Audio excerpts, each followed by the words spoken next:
Welcome, everyone, to Totally Online Gaming Group. We're glad you guys could join us for episode 23 of Magnus Aevum. So, as always, before we begin, we got to give shout-outs to our sponsors. So, let me quick drop these links in chat in both Twitch and YouTube. So, first off, Critical Hit Gaming Supplies, great company owned right here by a family in Central Florida. And they bust their butts every year to go to lots of the conventions and get their products out to you, which they've got dice trays, dice bags, dice, a ton of awesome miniatures. Go check them out at DragonCon, Gen Con, SuperCon, and possibly New York Comic Con this year. Or go to their website, www.criticalhitgamingsupplies.com, and make sure if you see something on there that you like and you buy it, use the discount code TOGG15 to get 15% off your purchase.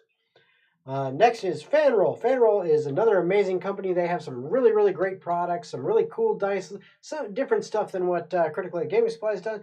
They got some other really nice, high-quality products that you guys might want to check out. And if you decide to go check them out, use the link that I put in the chat, as well as, if you don't see it there, link in the description of the video/live stream.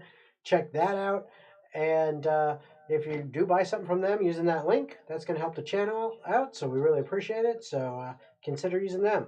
And last but not least, dun, dun, dun, dun, dun. Oh, wait 1 second. Your audio wasn't coming in. Try again. What? Okay, now it's coming. He probably muted us so he could do his intro. He muted us, this mother.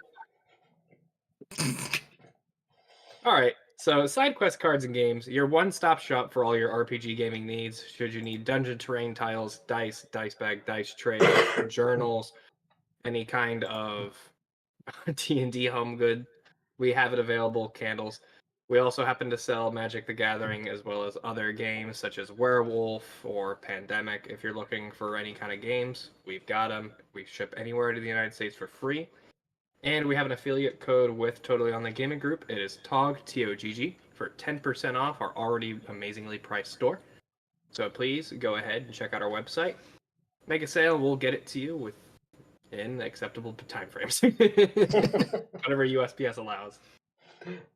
All right. Any other announcements we need to make before we move into the game itself?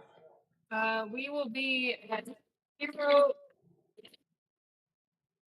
Hero Hype in June. I believe it's June 10th over in Orlando. All right. Anything else? Okay. In that case, going once, going twice. And without further ado, we bring you Magnus Aevum.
I can mute it.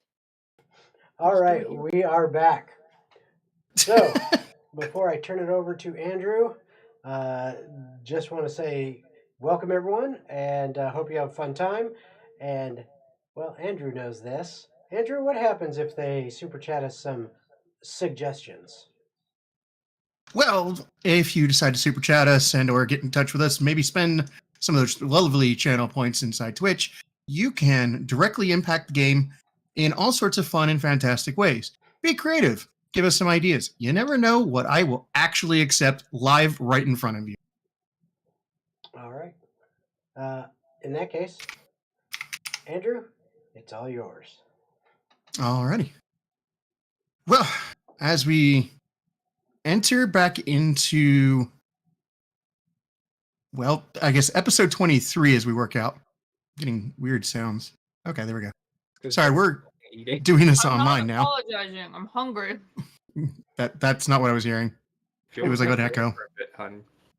Anyway, You won't be needed for a bit, I don't think. last time, our group of people decided that they needed to head out to figure out where one, Adrit went. Two, some people are just trying to get out of town before the heat gets any hotter than it already is. And a few others have personal reasons for just wanting to go ahead and go on this trek. Lamel was basically put together somewhat of an expedition using a combination of personal funds and some acquired funds, and got Effie to join at the behest of Dominus, who is now MIA, looking for something important to him. In place of that, also, former Prince, let's clarify that, Xander is now also joined with his wife, Adeline Rudram, and the former king, Albert, have also joined the expedition. Of course, Albert's supposed to be rejoining with Adrit in the north to begin with. Some other members of Lamel's former familia, being Lamel used to be a member, decided to join with for a combination of reasons, including said heat that is getting them in a bit of trouble these days. Am I missing anything that you guys would like to add? Since I'm kind of like skipping in a weird way. I have a new role model. Okay. Yeah, Lily is pretty dope. Lily is pretty dope. Okay. Well, since Lily is pretty dope, well, that's kind of up to people's to some extent. But nonetheless, as everybody started to head to the north, they had to acquire some wagons and some supplies, and spend an exorbitant amount of money to make sure that the place that they're going will be transversable with the items they have.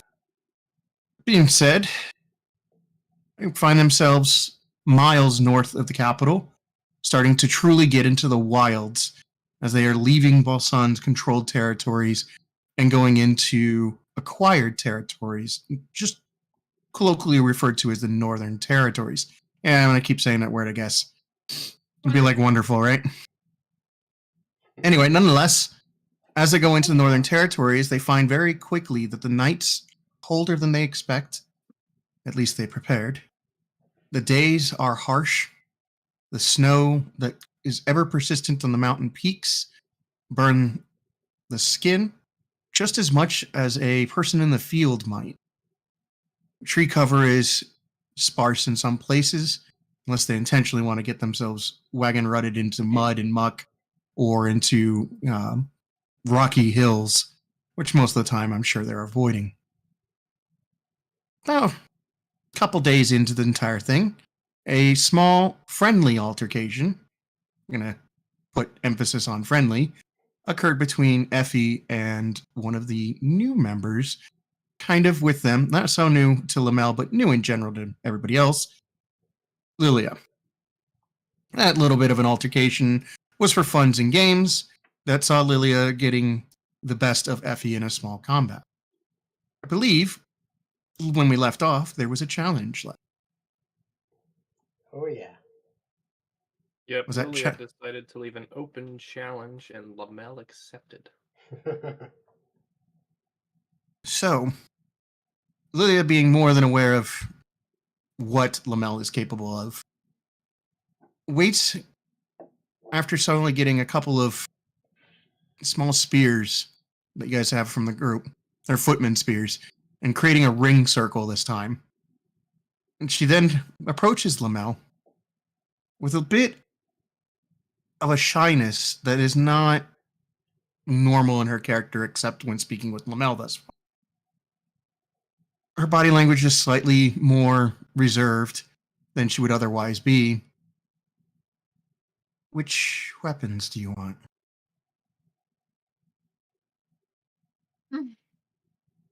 I don't need any weapons.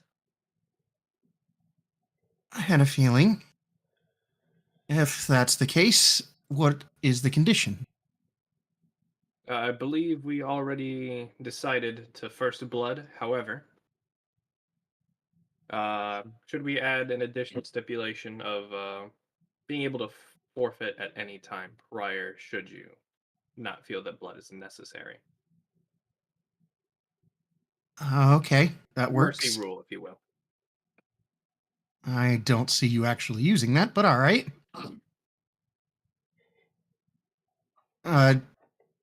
My guess additional stipulation is we refrain from any spiritual assistance. That's quite alright. That's fair? You accept?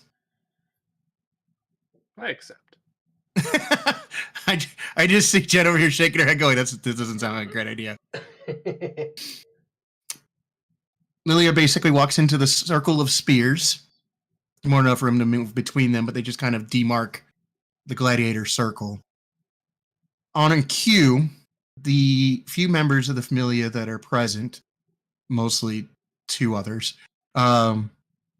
approach and kind of circle the place, and then Nina comes up and does it too.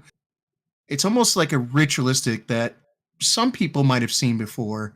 In this case, it seems a little odd to Xander, who sits off the side, confused, puts a hand on on Lamel's shoulder.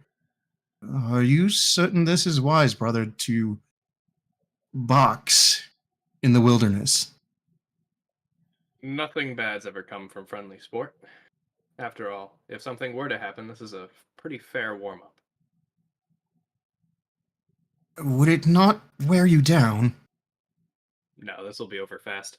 And I begin walking in, and I begin clapping to the memento, or to the...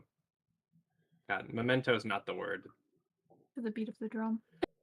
Do you start creating a beat?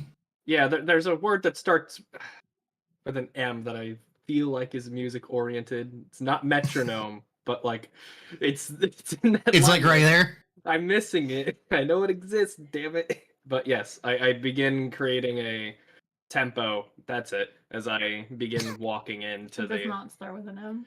There's an M in it, though. As I begin walking into the arena.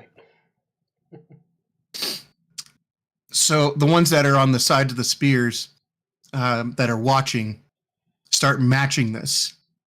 And though there is no boards below them, no thunderous applause to join the event, you still each get caught slightly into the fervor of what is soon to be an event. Almost like it's fight night. In a nice, packed arena. Only ones that can hear you, though, happens to be nature around you instead of an audience of crazies. However, that doesn't stop the few military people that came with Albert and Xander to also join in, being familiar and partaking more than once in watching the games. They very quickly, almost like a series of drunks in a tavern, pick up the song that is the rhythm of this battle. And they either start beating back and forth with a stick on the spears, making just some racket or noise, or finding something to either clack or bang within some kind of rhythm. By the end of the whole thing, it doesn't sound like a proper song, but it does sound like a war wagon or an army getting ready to march, albeit relatively small on this scale. Why am I just picturing "We Will Rock You" happening? Mhm. I mean, picture whatever you must. So, just throwing this out there, if they happen to get 3 turns in and the fight is not over, I am intervening. Oh, okay. Throwing that out there. Oh, okay. Well, if they get that many turns in, we're going to then I will have take a turn. initiative be rolled. And by intervene, you mean drop a fireball, right? I don't That lack of knowledge is concerning. know. Initiative rolled, that is a 15 for Lamel. as we get closer to the start of combat, Lamel's clapping is going to become faster and faster pace until it starts coming to a fever pitch. Do you want me to have an initiative too, or no? Yes, please. That's a 7. It's plus. not a high number. It's Not a high number? something. I didn't pull out my sheet yet. I was not prepared. It's like an 8. Okay. What we got for Lamel? 15. Ooh. What's your dex? It's a 20. Okay. Yeah, it's an 8. That's right. Ain't no I jumping imagine- around there, Lamel. Is anybody else planning to intervene in advance? If you do it later, that's different. Does just No. eating popcorn count as intervening? Does what? No. Eating? No? Okay then. No, it would not. Okay. Well, if that's the case, Lilia takes a appropriate mix between a brawler and a wrestler's stance, getting her body relatively low to the ground, displacing her weight out as much as she can, placing her hands in a slightly oblique. Forward guarded position. They're kind of actually more out, and it's like one low, one high kind of thing. And she has slightly curved like hands, like she's gonna grab something if she has to. So that's giving you the wrestler vibe to it. But instead of them being open towards you, they're open this way. So she's ready to punch something if she has to as well. Lamel, seeing this, is going to take a more appropriate stance to counteract this and kind of southpaws, keeps his left hand up to brace and his right hand primed already back, but he doesn't have a fist or a fist clenched. He has his hand straight out, ready for a chop. Oh, okay. In his Well, you right- open us up, so feel free to start this out. Lilia's staring you down like she's just waiting for the body language for whatever's coming. So as the claps come to a fever pitch, that's when Lamel will make his move, and he's going to rush in and begin not with a hand, but feinting such to come in with a kick. Going to bring up his right leg directly into her side. If he is able to hit, that is. That is a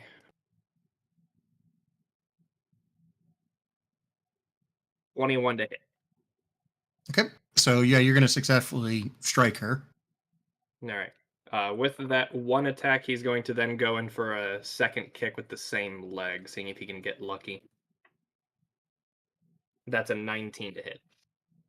Also will connect. All right. So with those two attacks, that's minimum damage as I get 14 damage in there. Okay. And then I'm going to go ahead and bonus action and make a unarmed strike. This time, after hitting her in her ribs twice, he's going to bring up his left arm for defense and cross it over to try and graze her shoulder, possibly going for a cut. That is a natural 20 for a 29 to hit. Nice. I wasn't kidding when he said he's gonna just start this out. So I'll roll Okay. double dice. Yup. That is... You are aiming to actually cut at this point, right? Yeah, I'm basically going to be taking my hand and palming it towards her, but I have my thumb out to try and nick her, to try and get first blood. And that is 14 damage. Okay. Well, with a quick reaction, she sloughs off some of the attack, not all. Deflecting with a hard parry, taking it into her forearm, letting it kind of fluidly move off of her, but not without leaving clear marks that you made contact. It will reduce the damage by 5. Okay. So, upon receipt of that, she's going to rotate her arm around yours, trying to essentially create an opening into your sides. And as she does, she's going to give a quick growling shout that doesn't have any force behind it in the sense of like if you were to use ki. It's just would be scary had you not been a seasoned warrior to begin with. Anyone not typically used to it can make a wisdom save. If you were within 10 feet of the fighting ring, which I'm assuming everybody's watching this. Yeah. She has a terrifying shout. 15 wisdom save. You're good. 18. Yeah, all good. Xander fails it. And so does Albrecht, but the former princess does not. In fact, she approaches closer to the entire scene. And as she goes to create the opening, she makes a quick strike at your side, which is a natural 20. That will hit. So, as she makes contact, she will seemingly strike twice in succession. It feels like it. It is still a single hit, but you feel like you get hit twice in the same moment, in the same spot. And it's possible she just cracked her rib. Whether she did or not, it's up to you. But let's see how much it actually pulls off. Well, depending on damage, we may say it does. 8, 13, 15, 22. Yeah, that's a cracked rib. She then goes ahead and uses her action surge to follow it up by, as you start to double a bit, just a little. She uses that arm that was moving your arm around, going a full circle. As it comes back around, she goes to grab the back of your head and bring it to her knee and ride you to the ground.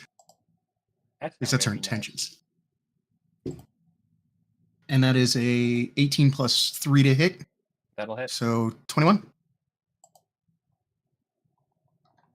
For 10 damage. Okay. You're both on the ground. Or sorry, she's going to the ground. It is up to you if you follow. It is not a grapple. Oh, no, I'm not going to follow. I have my own plan here. That's fine. I am going to assume you do not cough up any blood. No, not from that. I'm getting close to being able to, though. So we'll see. That's fine. That's fine. How hard she hits me again. So we'll see if that happens again. I doubt it. Having taken the serious hit like that and being forced into a keening over position, Ladell's going to use his acrobatic ability here and use the momentum from that hit to do a front flip heel kick, coming out of that healing position. And with that, he's going to kick twice. Okay. That is a 17 and an 18 to hit. The 17 fails. Okay. Wait, no, she's on the ground. Yeah, So- that would fail then. Yeah, that would fail. Okay. I'm rolling like shit for damage. So that's 7 damage on the unarmed strike that hits.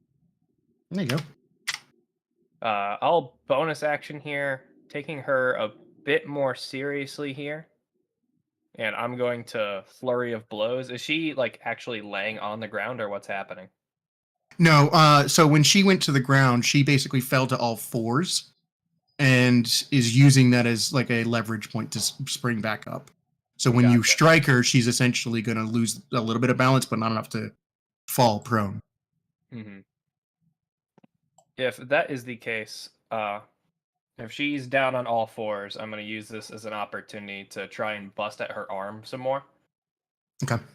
And I'll make 2 more unarmed strikes.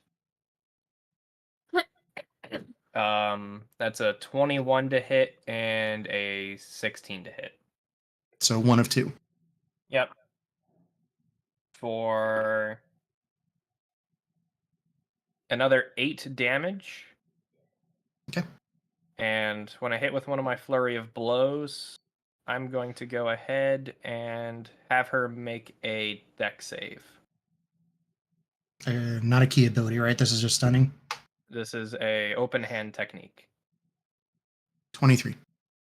23. That certainly succeeds. Sorry. Okay.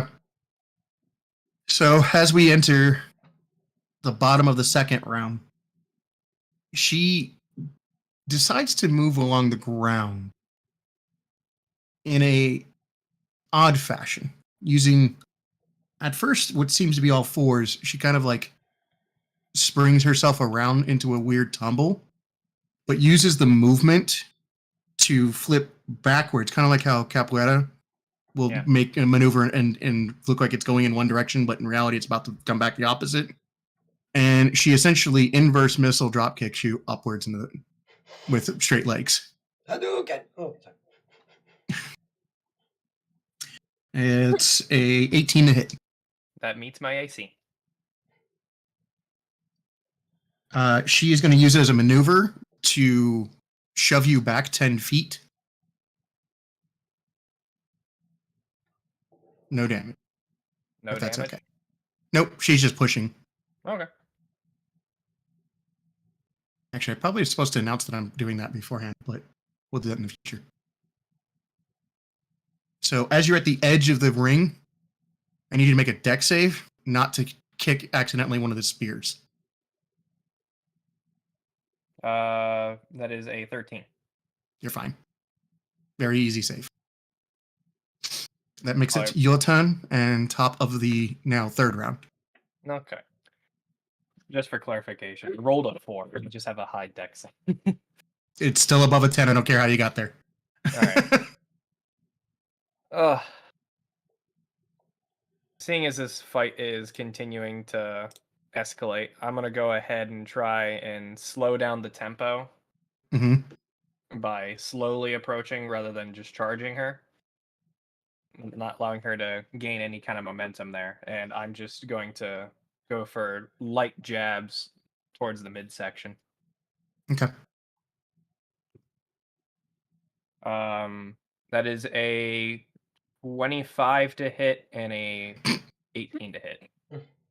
You meet her AC, so you get 2 hits in. This is probably where the fight's today. All right, that is 16 damage. For both, between both, or just a single? In total. Okay. And that is enough to push her to the point where she goes, oh, okay. I yield. Before it gets too bad. I stop and offer her a hand in celebration.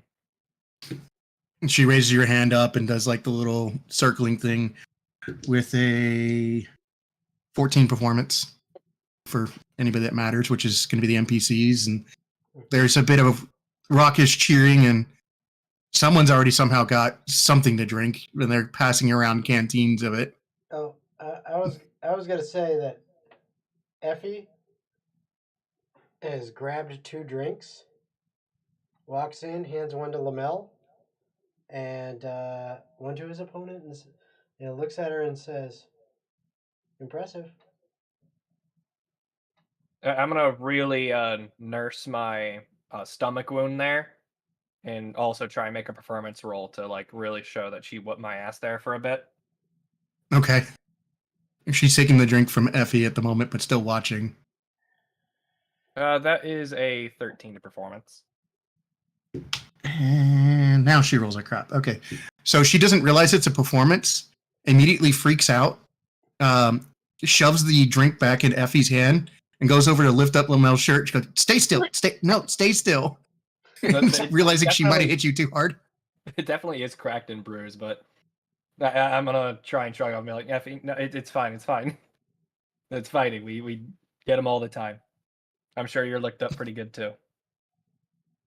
But I probably should have went a little bit easier than that. It's quite all right. Let's all drink and have fun for the rest of the night. How about that? So, unless anybody else is going to challenge somebody randomly, the evening is going to basically pass away with merriment and probably random stories of different gladiators in the arena. Lilia is going to talk about some. Nina will even talk about some. Koth, who's been mostly quiet the whole time, this huge monster of a man, is basically the world's biggest teddy bear, from what everybody can figure out. But he's like one of those strong, silent types. Even though he does talk and he doesn't have like a meek voice, he just is contemplative by most perceptions. Does tell stories as well as a bard might. Lilia's stories are not exaggerated, so every time she tells a story, she makes sure to put like the weirdest spin on it to make it sound like it could be just as much a myth as a real story.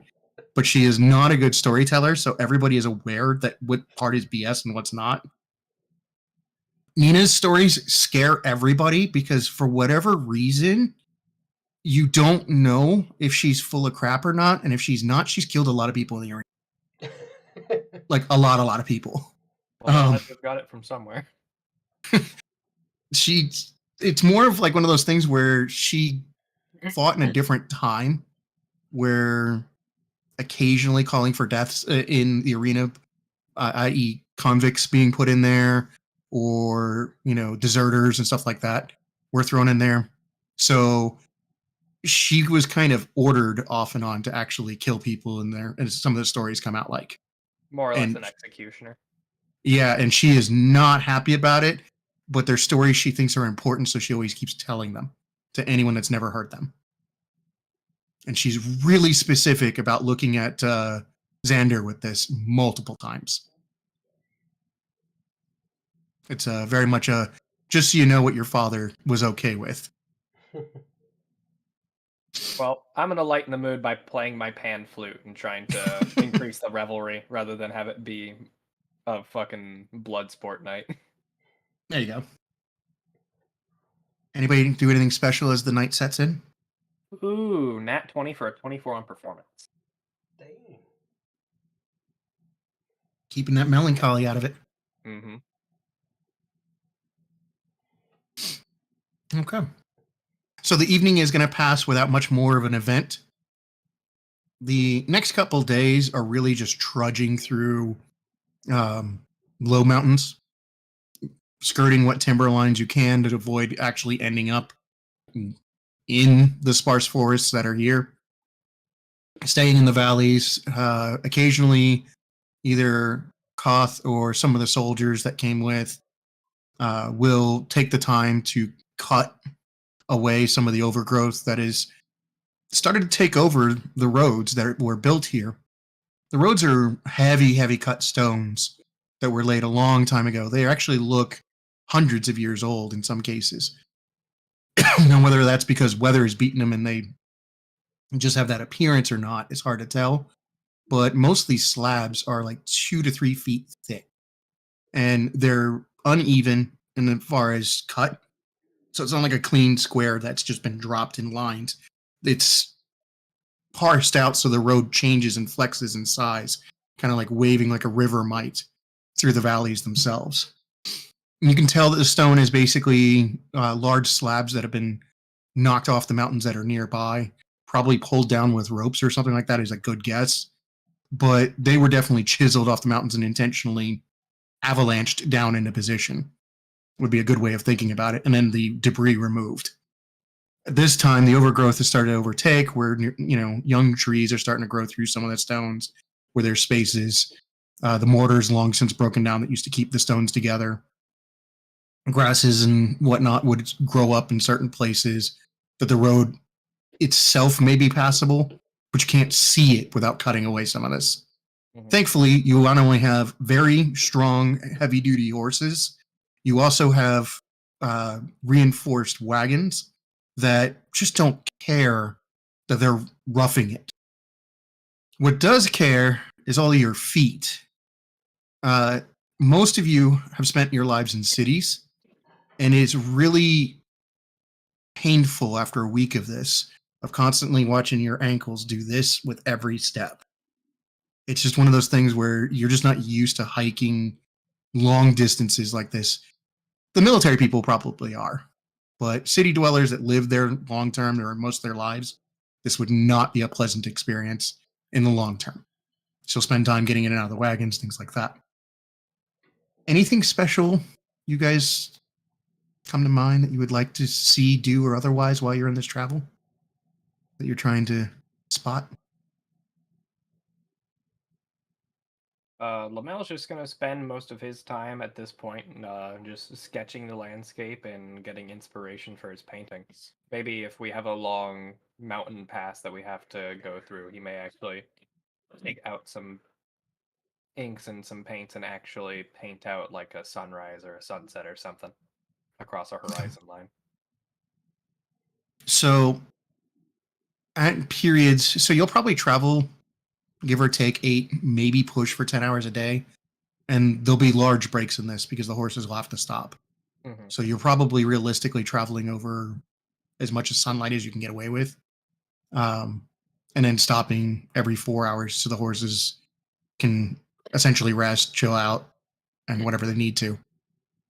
Because of this, the horse duty has been mostly left to some of the military people and the very low rank familia that came with you, which is a small number. It's not insignificant, but it's not like you're bringing an army through this place. A squad or two of soldiers, and then probably half a squad's worth of familia members, plus Koth and Lilia, are your entourage, if you will. They'll occasionally splinter off, scout, bring back a deer, maybe some rabbits for food purposes. The one guy that you hired is also going with them and showing them whatever needs to be done. His meals are insane for what he has to work with. You have no idea how he's pulling this off. Finding wild mushrooms and herbs, finding things that you would just be like, that's not edible, and then later find out, yeah, it's edible if you're brave enough to eat it, and then find out it's actually good. That occasionally does include insects, things like that. Oh. Some fire roasted crickets. Yeah. I will say I do want to kind of keep an eye on the dude as he's cooking, just so I can maybe learn some cooking skills. Sure. Make a performance check for me, or survival, your choice.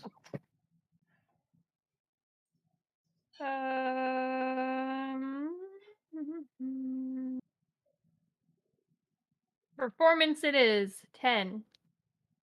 For 10? Okay. So you learn a couple of small recipes, at least some processes, things like that. He's really good at making pan bread, and you easily pick up the recipe having played around trying to make muffins for so long, and biscuits. Speaking of biscuits, Yeah, he's hanging out with me. he is loving this. Like, the fox enjoys time at home and stuff like that, and the fireplace and the warming. But there's nature. something to be said for a white Arctic fox getting to play around in snow. So he is doing some silly things that foxes just do. And you have learned he has 3 more sounds that you never knew he can make. Because, foxes make so many different sounds. Really? What does the fox say? Beep, beep, beep, beep, beep, beep, beep. That's what you get. I mean, we can just do "ow" if you really want to, or sing the whole song. I don't care. A few more days go by. At this point, you're probably 2.5 weeks in, and it starts to snow. It's not heavy, but it's persistent. It's all day. And by halfway through your travel, it's getting to the point where the horses could handle it, but the wagons can't. They're just getting trudged in the snow and can't move. And the horses are just refusing to pull it after a point because it's too much of a pain for them. Are we in any danger of getting snowed in, or can we get into some kind of offshoot and kind of camp If us off you the snow? pull the wagons up into the timberline, you'll be more covered from direct snow. Your hunter cook friend has enough experience to make essentially snow shelters that'll protect you at least short term. He tells you openly that if this goes on for more than a day, they won't hold up, but the wagons will if we had to. But he doesn't have the experience to know if there's something more severe coming. If somebody else wants to attempt to do a knowledge nature or a bit of survival to predict the weather, you can feel free. Fucking nothing about this. Nope. I got Yeah. it, guys. I am nature woman. So survival will be more the. It's a 5, no matter Okay. what it is. It's a 5. But I need to know if you want it to be survival or nature. So the difference is I whether went it's with more nature. now or later. Okay. I went with nature. So Anna's experience, having lived in the city for so long, has told you that it will probably be clearer skies in the next couple of days. She's guessing though, and you can all I tell. got you. I am perfect. Well, It'll be fine. I think we could wall off the snow and shovel off as much as we can while hunkering down for a couple of days. I think I have that's a- going to be our best course of I have a action. side question. Can I insight check Biscuit to see what he thinks, being as he is Snow Fox? Yes, that's fine. Sweet, I'll do that.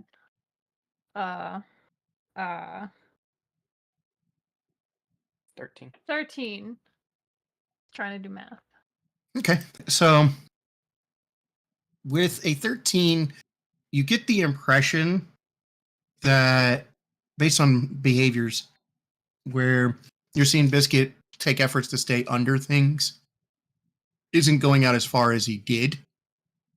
He's not actively trying to hunt things at this point. It's more of just kind of cautiously investigating the area, but refusing to go too far from the wagons. That something more is coming. All right. Biscuit doesn't agree with my weather prediction. Well, regardless, I think we should hunker down. So winter is coming. Got it. I'll direct the wagons to pull into one of the offshoots in the timberline, and we'll prepare for heavy Okay. snowfalls. Maybe mount up a small wall to block winds, stuff like that. Okay. Make a survival for me. 17. Okay. Also, these new dice suck just as much as all my old dice did. So you do a fair job of basically creating a partial crest with the wagons you have and building offshoot protections for it, using the trees to your advantage and building shelter. You can safely, as long as it doesn't get heavy about it, move between the wagons and not being forced to stay in one or otherwise, or even for short periods, being a few hours, come out and just kind of chill in the shelters you've made. You will need a fire that does not go out, though. If you lose a fire, you'll have problems. Well, How we big of a better fire do you want? grab as much dry wood as we can, because this looks like it'll be a couple of days before we're able to move again. Okay. So who's going to go and try and find more wood? Because you're at the timberline, you're not up in the woods. Fine, I'll go. I'll go with Effie. Okay. So Koth is going to go with you, and so are two of the soldiers because they're relatively familiar. Another soldier, your hunter, and two of the familia are out actively trying to collect whatever is edible and possible at this point. So as you guys go out into the woods, go ahead. Can I be prestidigitationing any of the wet wood bias to dry it off to make it usable? You could in small amounts. It would be enough to keep getting like timbers to fuel it, but it wouldn't be enough to create logs that would burn long term. Okay. Because Well, it doesn't I will really do work that on as large scale. needed. Do you have to create and destroy water? No. Oh. I can create water. She can create problems. Real big. I love the real big. That's scary. You want some As you drinking go- water? Hold a cup. Buckle up. And buckle up. Awesome. As you go out into the woods, the sounds of nature at this point, the bit of birds and small mammals that you clearly would have heard, squirrels chasing each other. You might have seen a couple of red squirrels chasing each other. You might have heard an owl in the later hours or early hours. A few, birds of prey, things like that. Among not much in the way of songbirds, so much as, probably some songbirds. It's largely gone quiet. You'll hear some of it, but nowhere near what you've been hearing. Especially when talk about smaller animals versus the birds. You'll hear the birds more.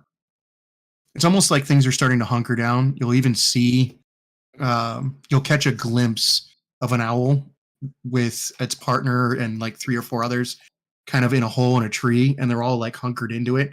And the biggest of the owls is out in front just trying to be the buffer. If you watch it long enough, you'll see them slowly trade positions to try to maintain whatever warmth they apparently can do. You'll notice evidence of small ground mammals that have dug into places. You'll even find a rabbit hole here and there that may be worth digging up if you want to go 20 feet in the ground and hope you dig it all out Biscuit's and got find it. the rabbits. Biscuit's got it. Biscuit's got it. It's true. Biscuit can definitely bring out a rabbit. A rabbit will get you in a pinch, but it will not feed the large crew you have. It'll feed me Biscuit. While you guys are out there collecting wood, because I'm not going to make you make a roll for just finding timber and even harvesting it, cutting down a tree or two. I want you to make for me a knowledge nature to just give me an idea of the group's rough average, so I know if you know what to collect properly. Nat 20 with a -1, so 19. What do you got there, Jason? Yeah, that'll be a 1. Oh, so your average is a 10. +0. Can each of you roll for me to represent the others that are present? So like one roll each of us? Yes. I rolled a 13 on that one. Okay. On the thing. And I have a 14, so we'll say we're at a 12 now. Oh, jeez. He rolled So worse. that's the second that one in a row. How do you? Oh, I was like, how do you roll worse than a 1? Jason, fucking stop it. So after a while, you guys kind of give up on collecting smaller timber and eventually decide to just fell a tree and drag it back. And it's effective. It's not like it won't work. It just means you have to process it now. And this wood won't be as useful for today. You do carry back some stuff, so it's not like you're empty-handed and stupid about this.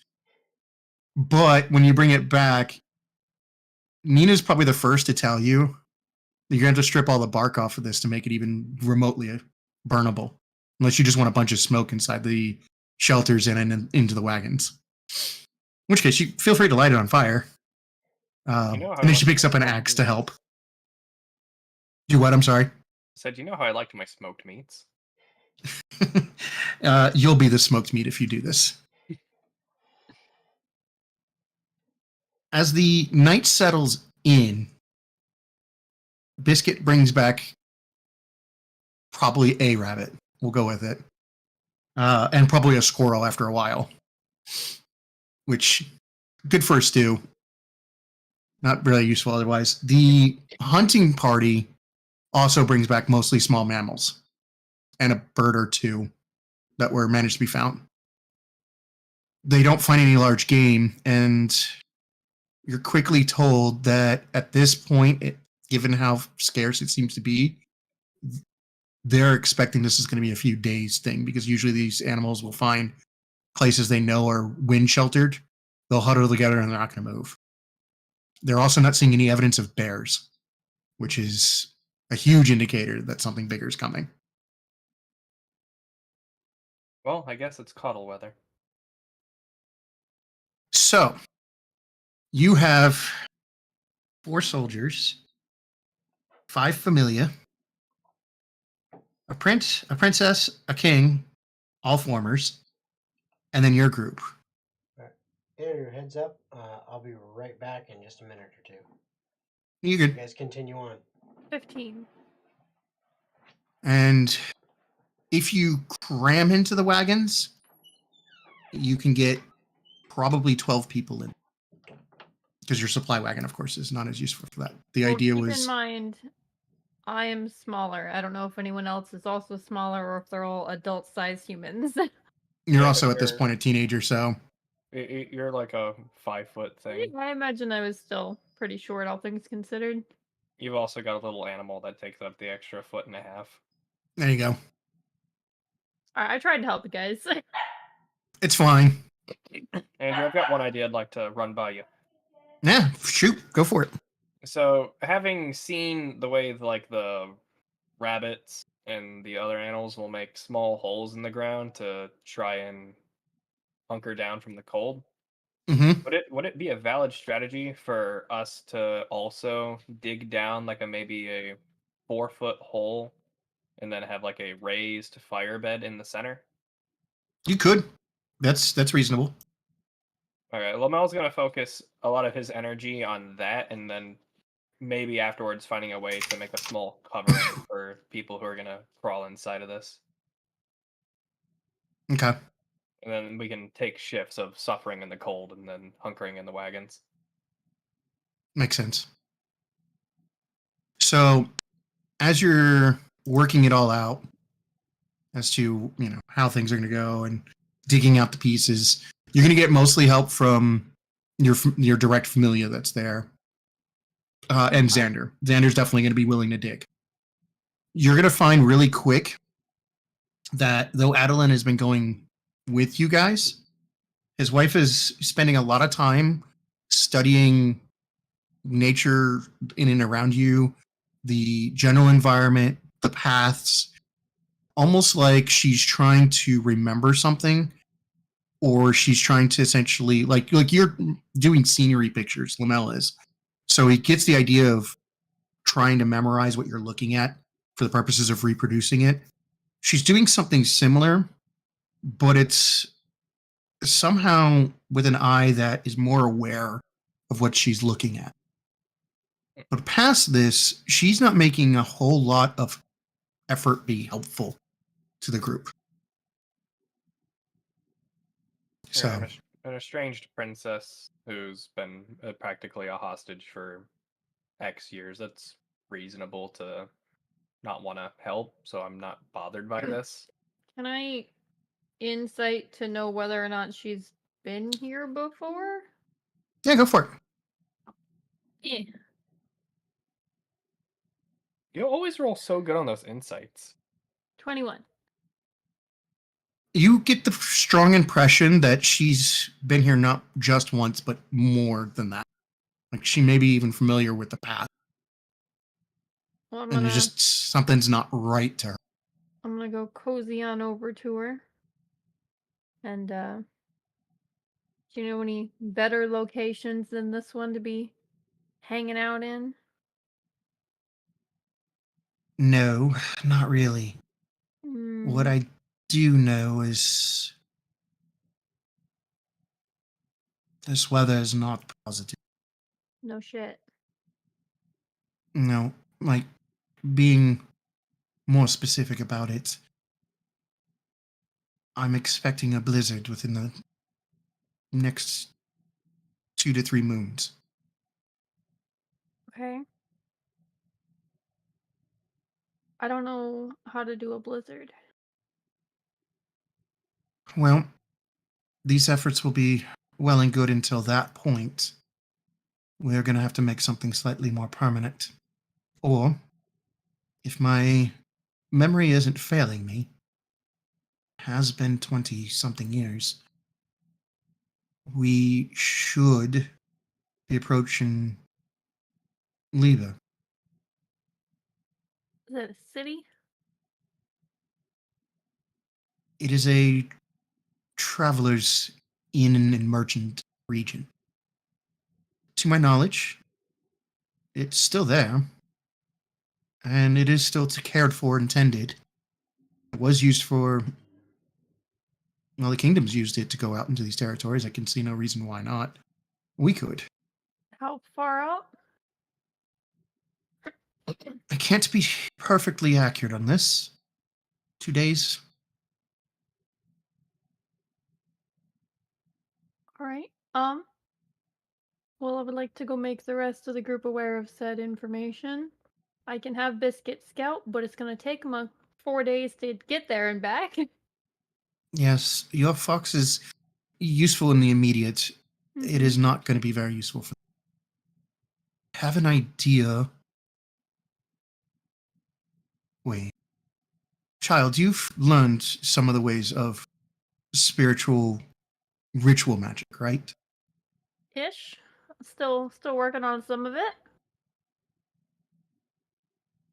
You understand the basics of the need for a focus and a correspondence to what you're trying to work with. Like some Yeah. sort of object that it either cares for or may fancy you want. Mm-hmm. Would you have any problems helping an older woman put together such a ritual? I mean, I don't know what else I'm doing, so sure, why not? I will gather some things. Feel free to inform them. And she's still staring off a bit after this. We may be cutting this very close. All right, Dad. It's go time. We got a mission, and it's time sensitive. I did not mean to hit that out. I'm sorry. He just whacked the headset right out of his ear, didn't you? And he can't hear me, which is even better. That's how time sensitive it is. Is if you don't, the sensitivity is gonna hurt. What the fuck? Anna. I Sorry, didn't mean to scream. think he just got slapped. It's very time sensitive. What the fucking mission, Anna? Well, I don't know about you. Blizzard does not sound ideal. I wouldn't know. I've never been in one. Well, I don't know. They sound delicious, but not ideal. So what are you proposing, Anna? Not sitting in this boring ass cave and going into the town. Well, one, we're not That's- in a cave. Way, and I point whatever rough direction she said it was going to be in. And two, the problem is we would have to abandon the carts as they're not able to be moved right now because of the snow. We can always come back. I suppose, but we have people who wouldn't be able to necessarily move well throughout the snow. We have Albert with us. Am I supposed to just leave Albert here behind?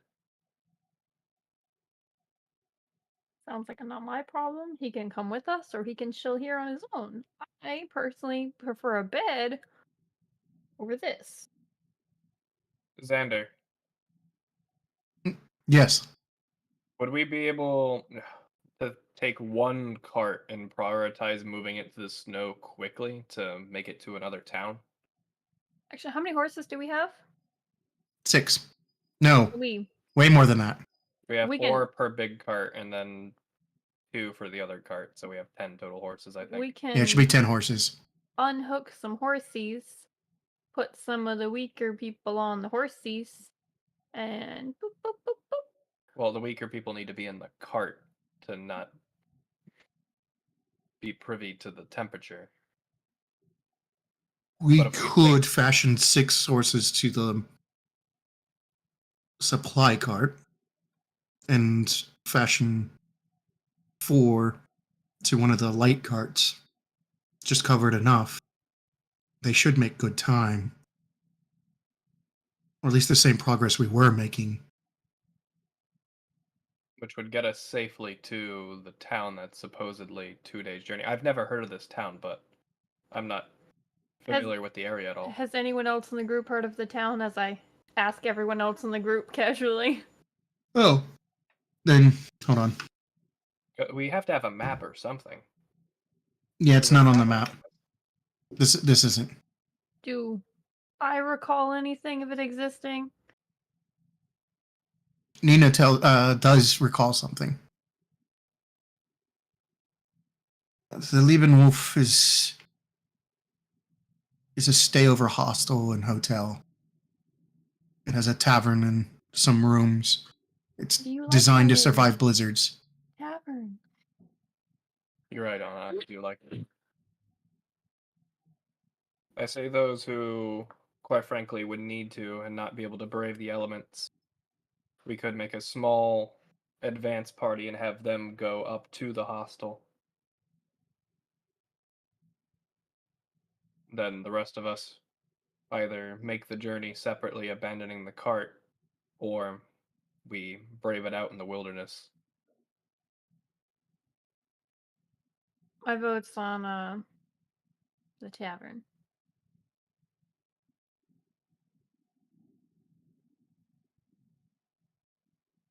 Nina tells you, I can stay with it. I could probably use one other person. Leave me 2 horses just in case. That's more than easily done. You should have 2 horses if the math is correct.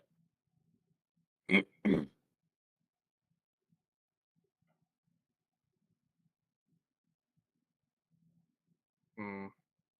Sorry, We could leave yawn. behind though. Does anyone not want to go to a tavern? Kids. Hey, I just figured I'd ask. If there were volunteers, I mean. No, I'll stay with her. Lilia offers. See, there you have a volunteer. Absolutely not. If anyone's also going to stay behind, it'll be me. I don't I know if I start- could accept that. I Because then your start. daughter's gonna stay. No, I'm not. Absolutely not.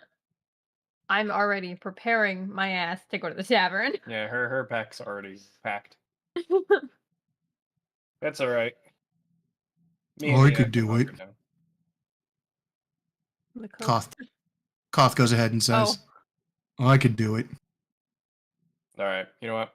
We're gonna do it like this. Those of you who are willing to stay behind, gather near. We're drawing straws. The soldiers can't, because they have to stay with Albert. Mm-hmm. Yeah, I figure Oh. it's me, Koth, Nina, Lilia, and Okay. I don't know if anyone else would want to stay The behind. rest of the other members of Familia would offer too, because it's you asking. All right, so 9 total people, or round Yep. it up to 10. 9. Okay. I want to roll a die too. I've got a D10 here. Me too. But I want you to assign 1 through 10, 0 being I just choose who it is, Okay. and we'll roll it twice, and those are the people who stay behind. All right, give me a sec. You want to roll one of them? You can roll one of them.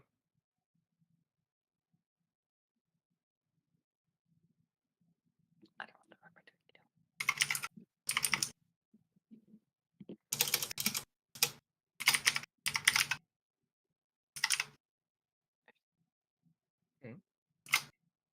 You roll cute. I know.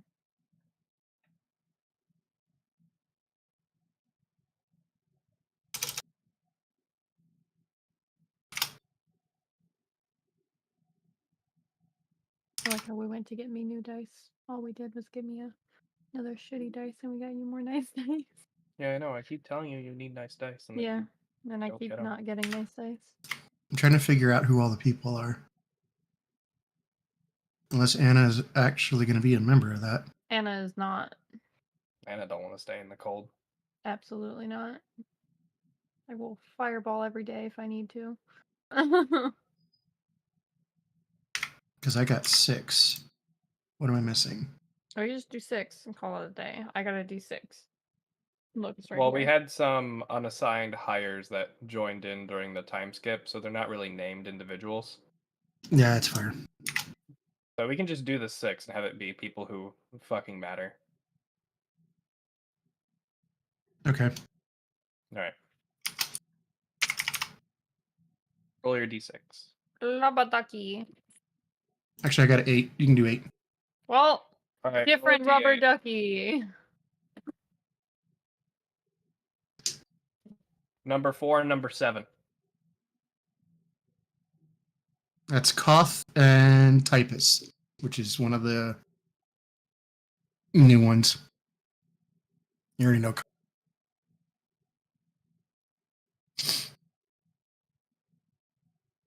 All right. You guys drew the unlucky sticks. Is there anything you guys need outside the horses in order to survive, you think? Typus just looks at you. Nope. Should be good. Koth just kind of thinks about it for a minute.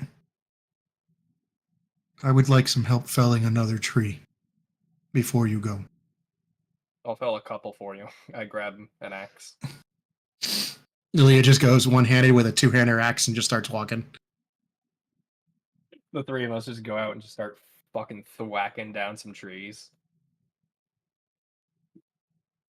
I'm gonna do a performance with Lilia. And she gets a natural 20. She's trying to show off, apparently. Well, it's working. Yeah, She clearly cuts it is. logs that are like, 3 foot. She's Like, she cuts doing 3-foot sexy logs. lumberjack moves while she's doing it. And then she's going to intentionally do the whole pick up one of the felling axes, slam the head into it to create a wedge, pull out a hammer, slap it into the wedge in, just to get it to crack, and then she's going to pick it up and just rip it. Yeah. She does this like 2 or 3 She's gonna do the times. Captain America thing. Slow Yeah, motion yeah, where her boobs are going and everything. It's No. lumberjack. She's showing off like clavicle through shoulder to her biceps. She's just basically full on like shoulder pressing it out, right? But the whole time she's just kind of like looking at Lamel, and then she'll pick up a log, and she'll do it again. I'm gonna lean into Koth here. Is she mad at me? I'm scared. I think you beat her, and she is showing she is strong enough to still win. Or she likes you. I don't know which. I think the first one's more plausible. I think so too.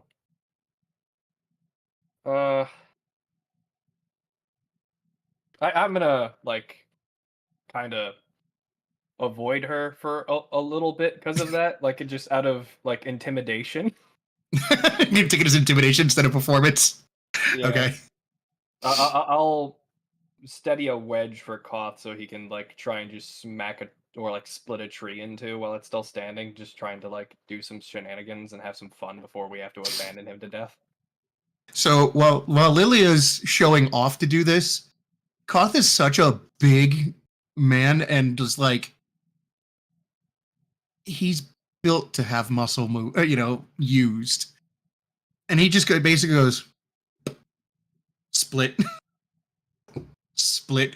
He's like a video game character that does the one hit split log, because you hear this thunders, and it just keeps happening as the axe just splits the logs pretty cleanly. Man, I need to not piss off either of you two. Damn. What? No, I'm not mad. He could just like you. He's not sure though. It's messed up. I'm gonna also try and show off and see if like I can find a smaller, like more reasonable sized tree for me to do this and try punching down a tree. Oh, you're gonna try the dumb idea. Got it. My hands are like conditioned for stuff like this because I trained for it by punching bricks, so wood shouldn't be much different for Lamel. It's just a matter of actually wearing down the fucking tree's hit points. So it takes you longer than it should. Let's be serious. But you can still do it. And none of them can. And none of them will try. Yeah, because none of them are stupid enough to do so. Like, Lilia stops working at one point to watch this, and she's just slack-jawed about it, just going... And just watches you. Costin just kind of goes up, puts his hand like on the back of her head, and just goes, work. And the two of them just go about continuing while you fell a tree with your hands, and it takes an exorbitant amount of time. That's all right. He asked me to fell a tree. I did that much, There you go. and I had fun doing it. We all had fun showing off. Typus is just sitting there watching you guys do this, and he's just like a lanky dude who is good at getting into places. This is not his kind of work. So the best thing he's doing is stripping the branches off. He's just kind of like looking at all this going, you guys are all monsters. Thank you, Typus. I take that as a compliment. So this goes on for a little bit. As the evening sets in, you have a hard decision to make. No, I don't. You're right, you don't. The decision is whether you're going to leave at night or you're going to wait till morning. I'm leaving right now. Before that decision is made, Adeline pulls Anna to basically help her. She is rudimentary, using small bits of magic. She has carved totems. They kind of look like women, sorta. They kind of look like a mix between a fertility statue, you know, big boobs, big butt, no other distinct features really for the most part. And the whole idea is just it's meant for birthing. Hey, quit talking about me that way. And but there's a little bit more to it, where there's like these lines that are in it that give it some sort of weird distinct features that are not human at all. And you start to realize that it's not big boobs and big butt. It's actually crossed arms and sitting legs. It's just initially it looks like a fertility statue until you actually pay attention to the weird lines in it. It just has no head, and the torso is like so small you can't see the space between the two. Mm-hmm. And she sets 5 of these up in a, you know, proper shape around you all. My brain is just lost what that shape is. I don't know where. Pentagram? Yeah, I don't know. That's 5, Well, right? I guess. Yeah, but that would require crossing. I mean... Anyway, doesn't matter. Inside of it's on the outside. Oh. It's a pentagon. There we go. There we go. Inside is a triangle to give you 3 more. She instructs you to stand at the peak point of the 5, but on the inside of the shape. Okay. And she hands you a stick with a bunch of like greenish berries on it. It tells you don't try to eat them. Okay. Your entire job is to use this, and she hands you a small it's a lantern that the light part's been removed, and a burning piece of coal charcoal from the wood has been placed inside a great smoke. Mm-hmm. And you're essentially going to pass the smoke back and forth in the branch and just keep doing that over and over while doing your best to focus on the words she's going to start saying and repeating them. Okay. She stands in the middle of the 3 more figures that look more shaped like people. Again, no head, no distinct hands or feet, but they're taller and they're more proportional. She has 3 of them and stands in the middle of that and spreads this reddish chalk. Looks like she's mixed some berry within maybe some of the flour from the supply cart to do it. And she draws the triangle with it. As she begins to actually enact the ritual, everyone within about half a mile of her will feel a few pulses of actual powerful divination magic just kind of flow out. If you're not a caster of your own kind, you won't be able to identify that it is divination. But if you have any sort of spell ability, it'll be really obvious really fast. For somebody that can manipulate spirits, you'll just know it's like a beacon. And like in Lamel's case, he'll feel like his key is slowly being pulled off of his body in that direction. It's still his. He's not losing it or nothing. He's just kind of drawn to it.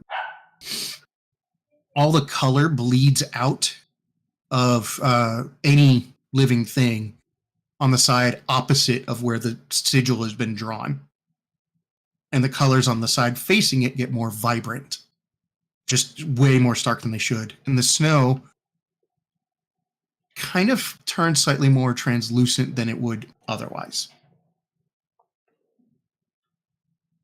Mothers to daughters, blood to blood. Mothers to daughters, blood to blood. I invoke the pact that has gone down the line, generation from generation. I invoke the pack that has gone down the line, generation to generation. Once we were one, now we are 8. Once we are one, now we are 8.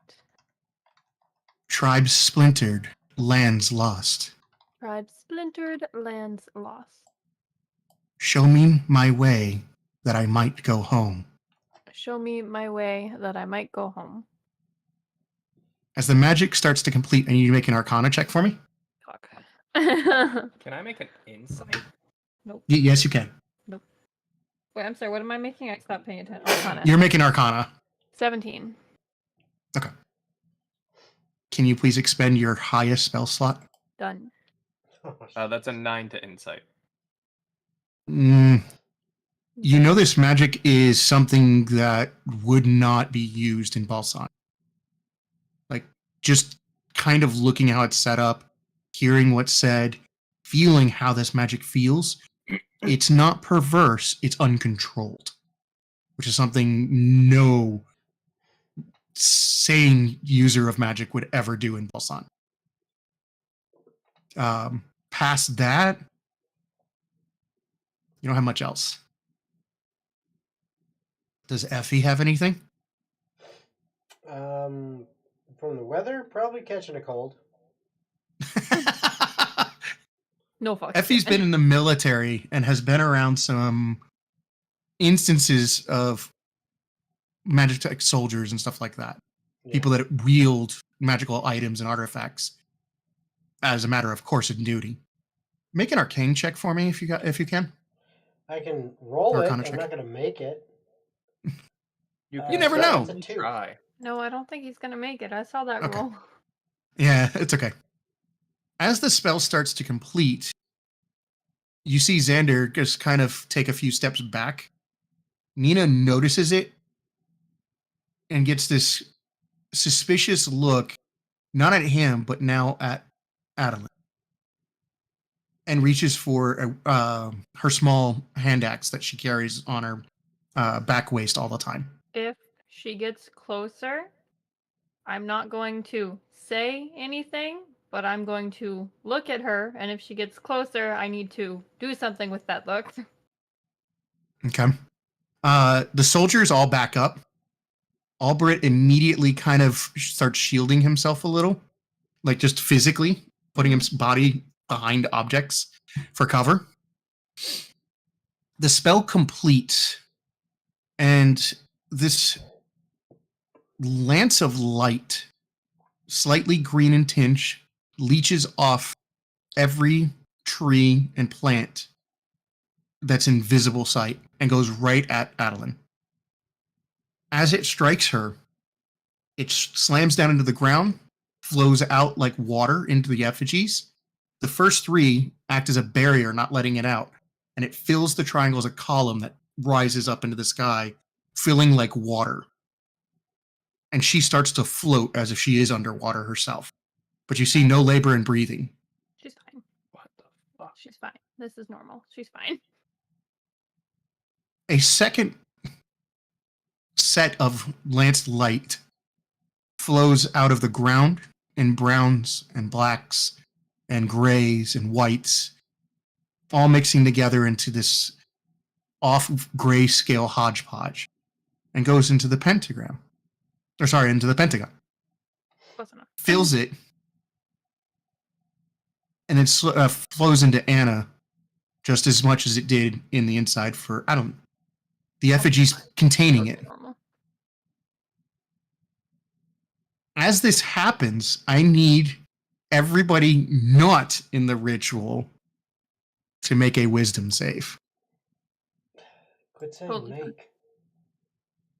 You say make. I do. 13. All right, Xander. Well, That's good. Nina. Koth.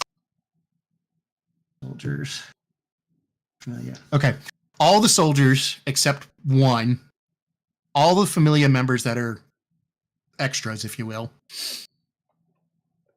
Lilia, Koth, and Xander all fall to the ground, clutching their eyes as if they've been blinded real fast. What's up, What did you guys get again? 12. 13. Happens to you guys too. It feels like you just looked at something that is too pure to behold. Did we just get like 9th level color sprayed? Fine. No. No. As the light goes away, Apparently Anna's the Ark of the Covenant. It happens. It's fine. as the light fades and you guys start to get your sight back, you see an adult woman with this black, it's still hair, but it's like serpentined, as it, instead of just kind of cascading down, it kind of serpentines down in strands coming off of, and you do not see Anna at all. You see a different woman altogether. There's bits of gray that doesn't look like it's age. It looks like it's dyed as highlights in her hair. It doesn't look like Anna.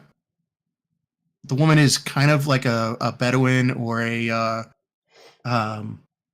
Romanian that I forgot the word, like gypsy colors and a cloth, but more covered than like a dancer. It's not a dancer. It's like a traveling thing. Is on her.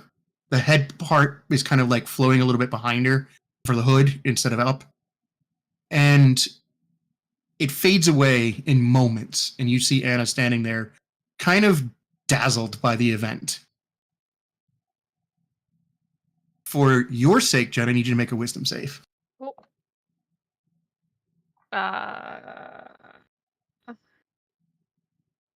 14. Okay. And with that, something happens to your personality.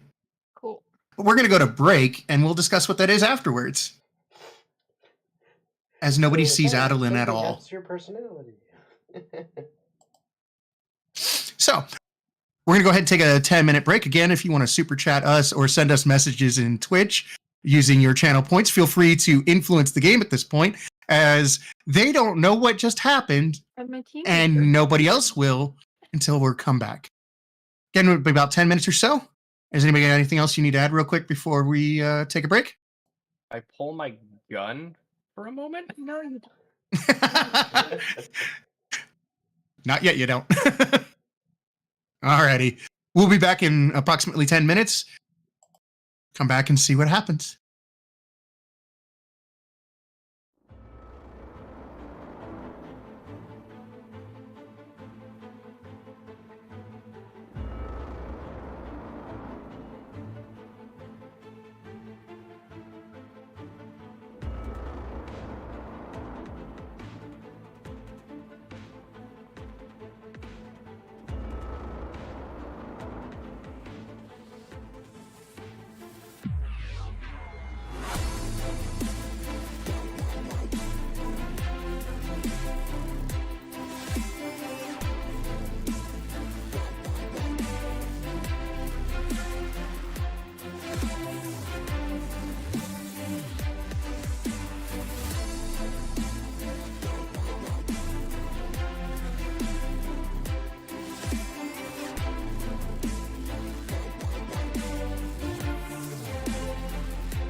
are back.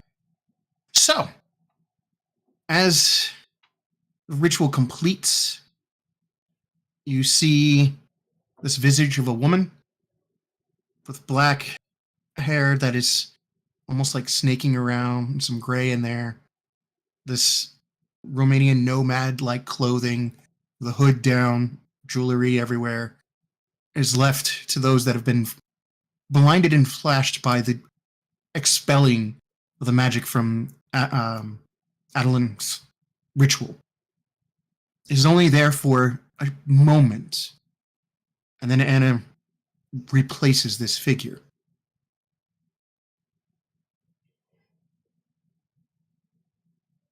Now the real question is, what the hell just happened? Indeed, that is the question to ask.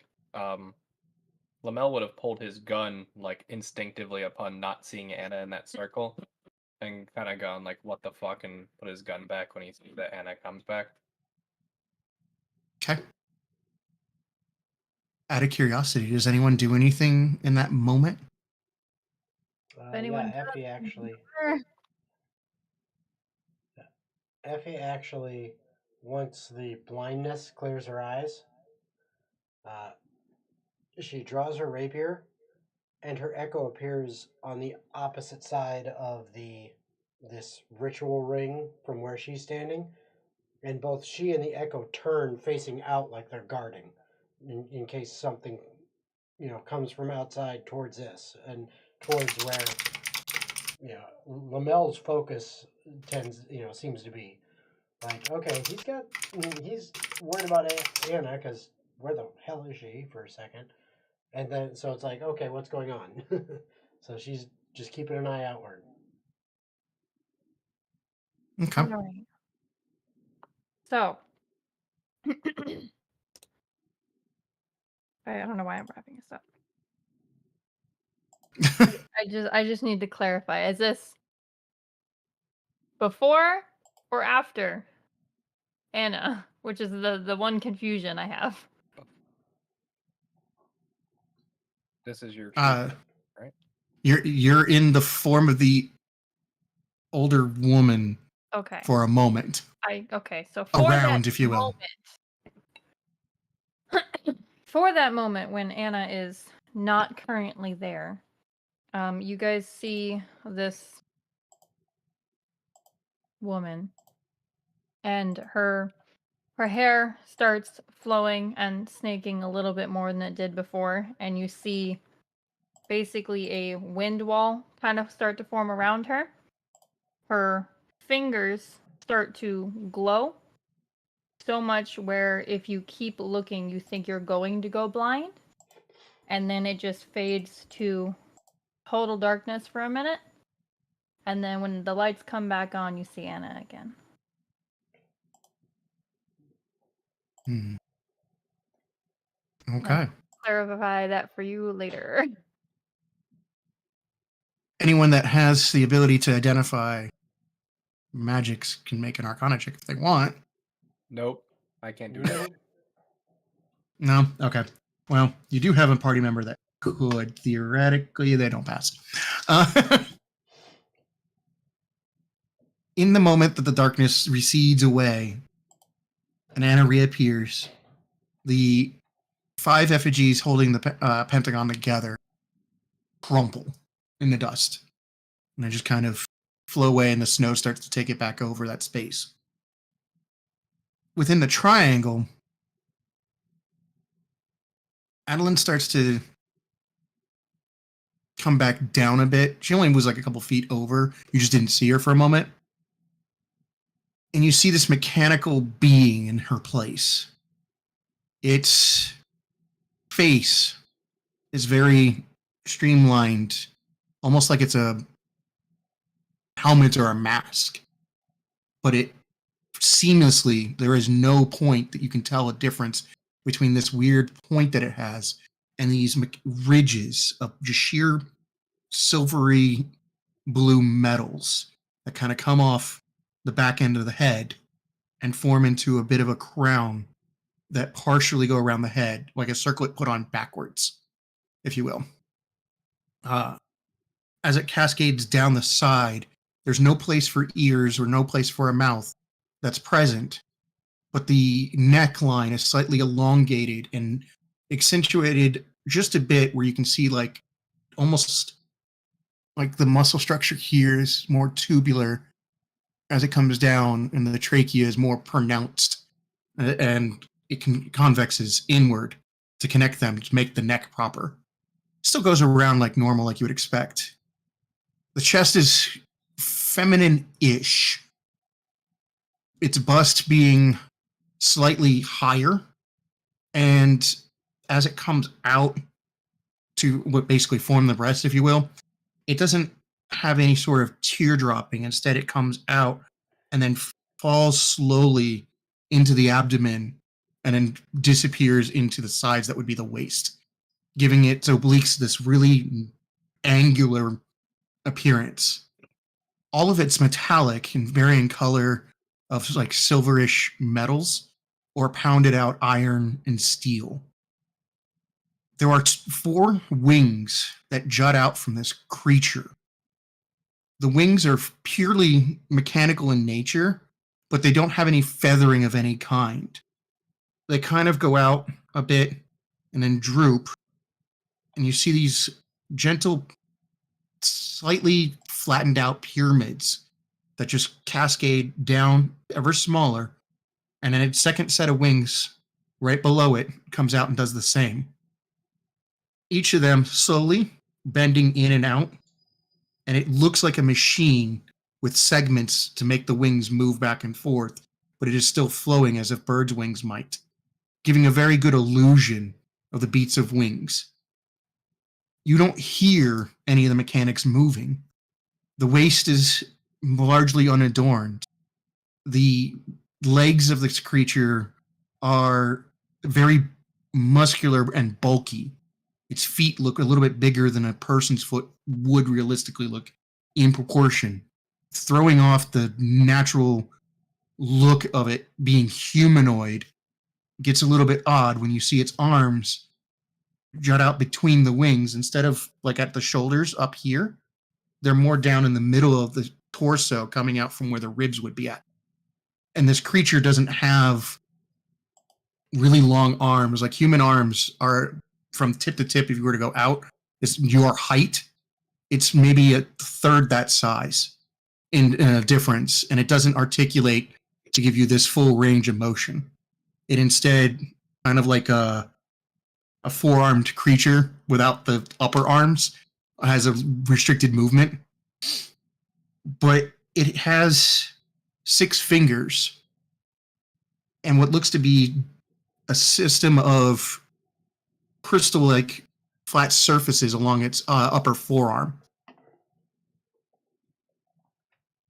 As the creature touches the ground, you hear a fully mechanical voice, not something talking through like a communication device or some sort of modulation. It instead sounds like if a computer was capable, instead of the odd sounds like a computer might make when it boots up, you can hear the beeping sounds and the clicks and whatnot, forming real speech where you can understand the words. It takes you a moment to actually realize it's speaking and not just making weird noises. And it takes a moment for you to realize it's speaking the relatively common language, but it's hard to listen to. Mostly because it's just really hard to figure out where it's enunciating because it has no tone or inflection of any kind. Just this tonal shift when it changes words to let you know it's having a pause. Because humans, of course, as we breathe and we exhale, we change in our pitch as we go. When we stop and give pauses when we breathe, we're at emphasis. This creature has none of that. It's just flat monotone, like steel speech. Yes. It is fully sentient based on the first few things it tells you. I've been called. The rights demand a debt that is owed, and I shall repay it. You ask for a way home. I need to know what sanctuary is to you. My gun out again. You don't. I, You pull your gun out again.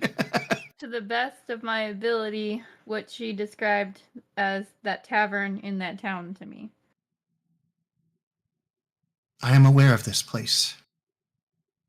Have you a map or parchment? I hand him a said map and parchment and a writing device. So, as you're really speaking to the thing, though I describe a bit of a bust, if you will, or comes out, that doesn't denote gender of any kind, and its tone doesn't either. So whatever you call it is fine. It doesn't even give a name. It's a robot, it's fine. Not that it mattered. I'm just letting you guys know it's not anything. It's not going to tell you, hey, this is what you call me. It takes the paper and with the most intricate of detail, but almost to the point of inhuman speed, it sketches the environment from your location to where you're trying to go in ridiculously accurate scale, to the point where it even gives an idea and a representation of how big one of your carts is with a horse, and puts it down on the lower right and makes a demarcation of size, and then draws the line with those hashes, whatever that bar is. Each hash is that exact same range all the way to your location. Question: And then does it do this like the like iRobot, where the the robot takes a pencil and just kind of like? Oh yeah, and it just goes like really quick. Yeah, it's like a printer almost. Yeah, this thing comes off just like that. Okay. It's not blurring or nothing, but it is going fast enough that it's completely to the point of unnatural. The weird part is it never picks up a pencil or anything like that, or a pen. There's a small amount of light coming off of its fingertips as it's moving across the paper. Just a very small, minute light, series of them, actually. Lamel doesn't like this thing at all. Which model laser printer is his fingers? It is the four-winged kind. Okay. It takes the parchment when completed and hands it back to the child. Thank you. A debt owed, a debt paid. And then it just kind of folds in on itself repeatedly, making itself smaller and smaller and smaller until you can't see it anymore.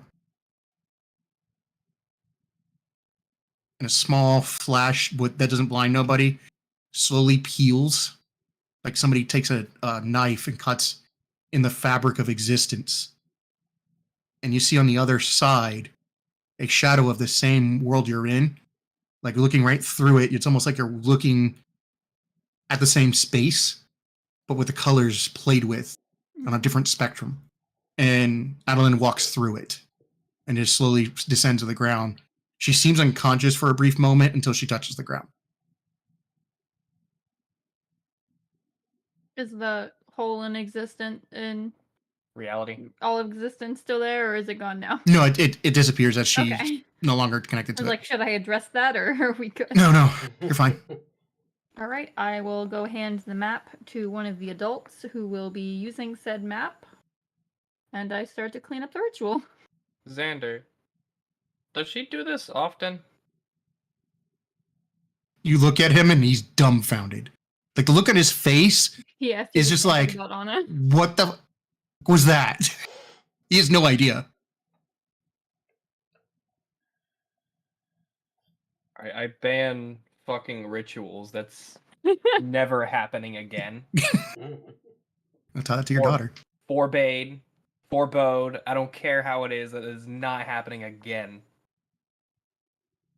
Do you want to get to the tavern? I don't care anymore. The snow starts to fall again normally. Fuck Anna. Open out. All right, let's go. And the last three effigies finally crumple. Get to the And the fucking tavern. I need a drink. dust stuff that she put down, you see it smolder away as if it was lit on fire, but you see no fire.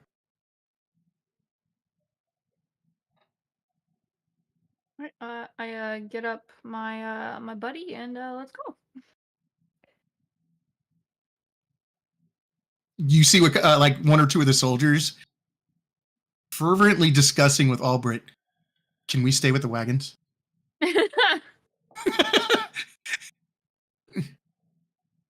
And Lilia is just kind of like going over to Nina going, what in the fuck was that? Nina going, right magic is really weird. And it's best not to tamper with it.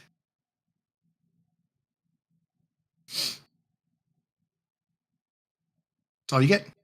Go. Except for like more people wanting to stay behind now because Adeline's going with you all. And they don't want to deal with that ever again. They seem to the point where if you could see, like if you could see something that you could imagine as something you would have a hard time comprehending, but it's really intimate to you at the same time, that's what just happened.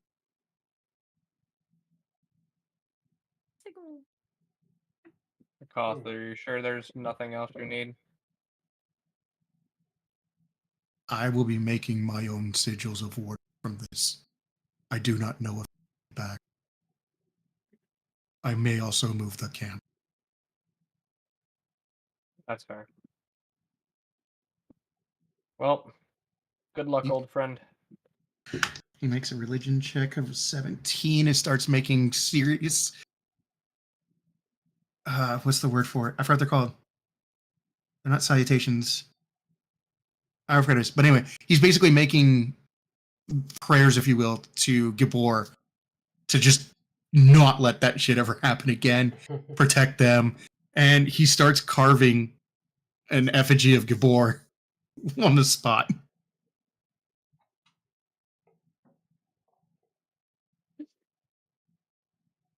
All right. Well, I suppose we'll go ahead and, or we had an important decision to make whether we're leaving at night or. Yeah, I'm right the fuck now. Goodbye. It's incredibly dangerous to It is travel a at night. time-sensitive situation. The longer we wait, the more fucked we are.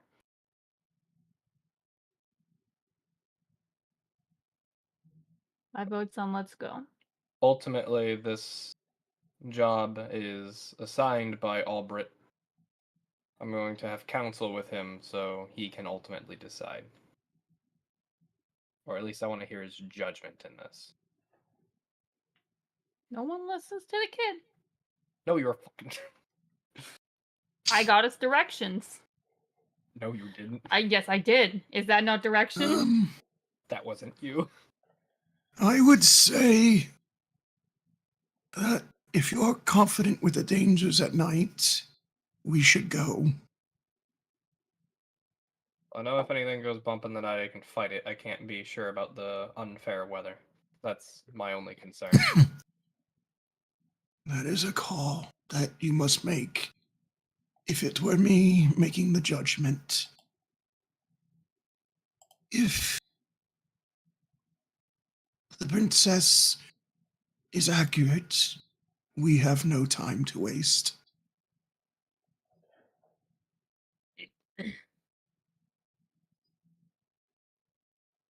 All right. Saddle up, boys. Let's go. Now you listen to me. Fine. I want to form a two-man unit in front of the wagon at all times to make sure that the path is clear. Okay. I'll be on that vanguard. I don't care who Okay. else joins me. What's the plan? How are you guys going to approach things? We got an idea of how they're going to move forward. Nina's going to go up with you. I will be sitting up with the driver of said wagon, ready to sling spells as needed. Okay. I guess I will walk Fireball behind bitch. to guard the rear. Okay. The soldiers will probably take up positions just to guard the wagons themselves. Lilia's gonna physically ride, if at all possible, on top of the supply wagon and attempt to visually scout and or spot. Adeline is going to sit with Anna. Xander's going inside a cart with Albert. When Adeline sits down, she has 2 blankets in addition to her heavy cold weather outfit, and then wraps herself She has up in it. 1.5 blankets. She's more than willing to share. Go She on. immediately treats you in a way a mother would treat a child, in the sense of just trying to protect you. Even though you're not that young anymore, it's automatic for her. It's still I'm still a kid. And she hands you a warm drink as well, right off the bat.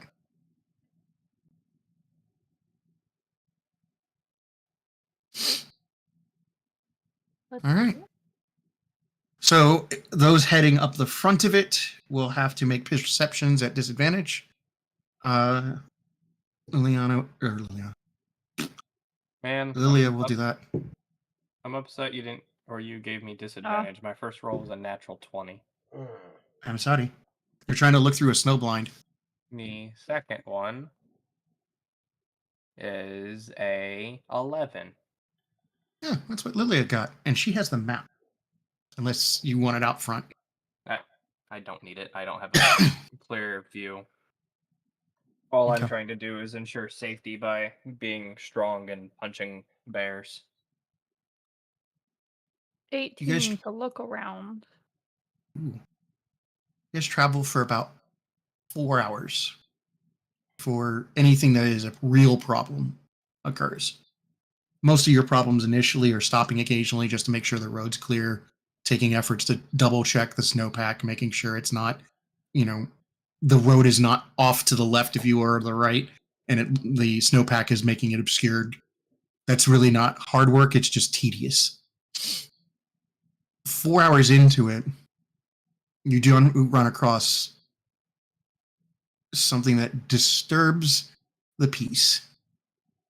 As you hear a screech from a creature that sounds not like a bird, not like a mammal, nor any creature you're directly familiar with. And it is coming from roughly out in front and above. Sounds anything like a dragon I may or may not have heard before. Given that the experience with dragons exists only with one in a mountain, no. Do I see a dragon? I don't know. Doesn't look like it. Okay. Can I try and bait the thing to come down and then use the dodge action, or like prepare the dodge action? Sure. How are you going to bait it? So I imagine, like the human I am, I don't have dark vision. So walking around in the dark is bad for me unless I have a torch. Which I'm assuming there are torches all over the carts. I'm going to have a torch, and I'm going to walk ahead of the party, and I'm going to very loudly try and mimic its cry and wave my torch around like a fool to try and get its attention. Wave it around like you just don't care. I'm Okay. gonna shake it, baby. Shake it all you want. All right, so make a performance. 23. Okay. Man, that gladiator background coming in clutch. I know, right? Way more than you would expect. So, as the creature makes itself known enough, when I say enough, being that you know something is happening, there is this large that happens, followed by a shriek, and then what sounds mostly like silence, but you see a figure poorly outlined in your vision, roughly 20 feet in length, and give or take 10 feet in width. come down and swoop out of the snow cover that is coming down at you. That's a big motherfucker. And you see, in a brief moment, talons come down at you. Well, good thing they attack at a disadvantage because I dodge out of the way. Dude, you were so lucky. All right. So I will take that 4 since it's at disadvantage. And these claws sweep across you without touching you or raking. But they would have been had you not moved. And then the thing goes back up and out of your vision with another heavy beat, this large woof, woof, woof, and then it's gone.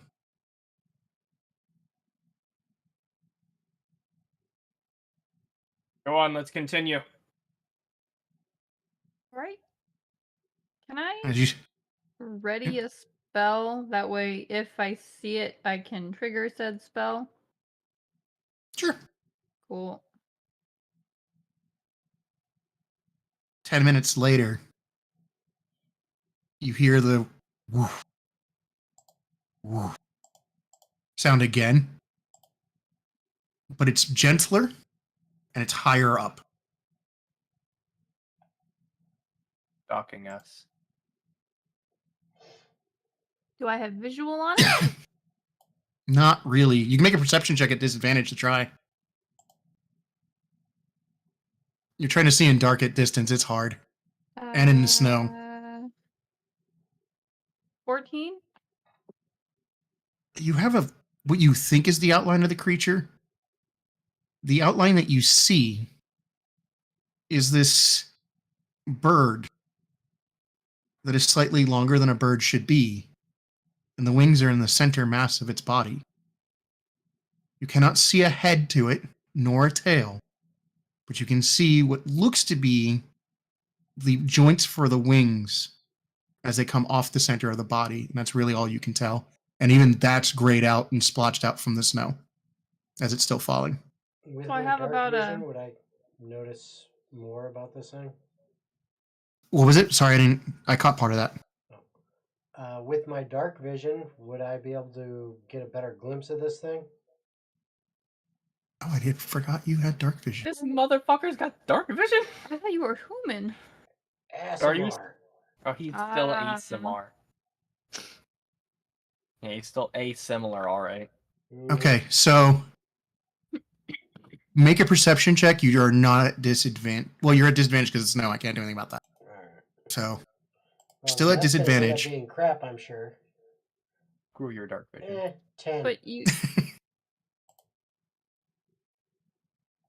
said I have about a rough outline of him, It's rough. It's real rough.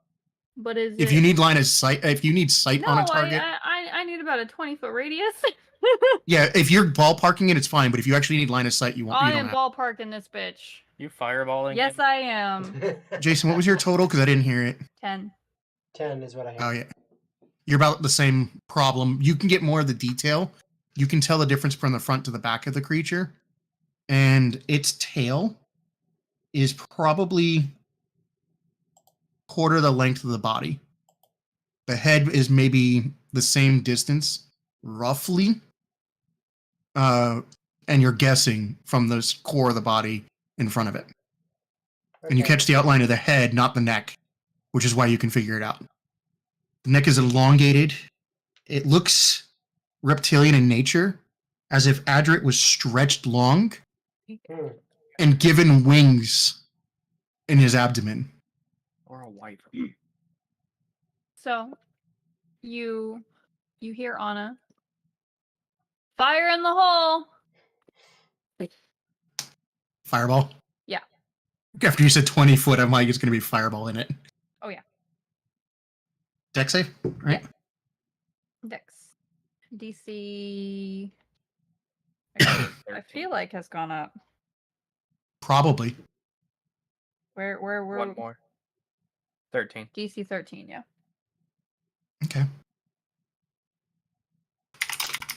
You fucking artillery.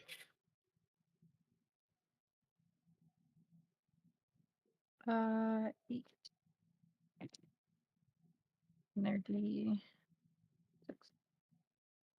2, 4, 6, 7, 8. He takes half if he saved. A lot of high dice. Sorry, there's shit in the way. Yeah, it's the core. Don't hit it. 24 points of fire Damage. damage. Okay. So it is going to take some damage. You don't know how much nor how successful it is. Nope, but I did a fireball, and that's what matters. Also, everyone else is about to get a better look at this thing. Well, yeah, you'll get a better look for just a minute. Oh yeah, When that Wait, happens, I'm gonna make it longer really- so that you guys can see. when that happens and that flash happens and fiery explosion, first off, you're going to hear the hissing of the snow flurry as it's burning off snow at a large range.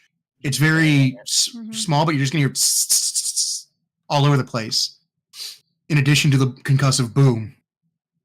What is more disturbing about this is this creature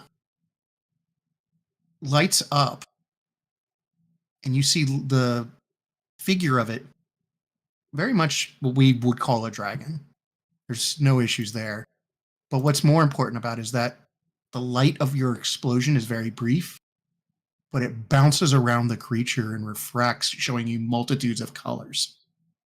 No one distinct shape or shadow outside of the general outline of the creature. As it shrieks, and then the wings beat one more time in a really heavy burst, enough that you guys even feel the wind, very gentle for your distance, but you still feel it. And then nobody sees it. This is where we start initiative. Oh. Oh no. Natural 20, I'm burning them. 25 on initiative. 23 on Okay. initiative. 13.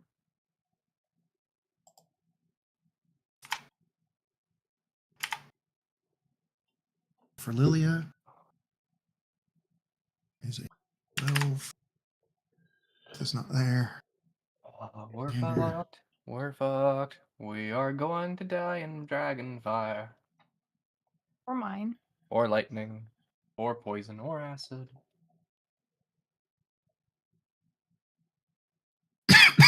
Or maybe frost. We are in the cold.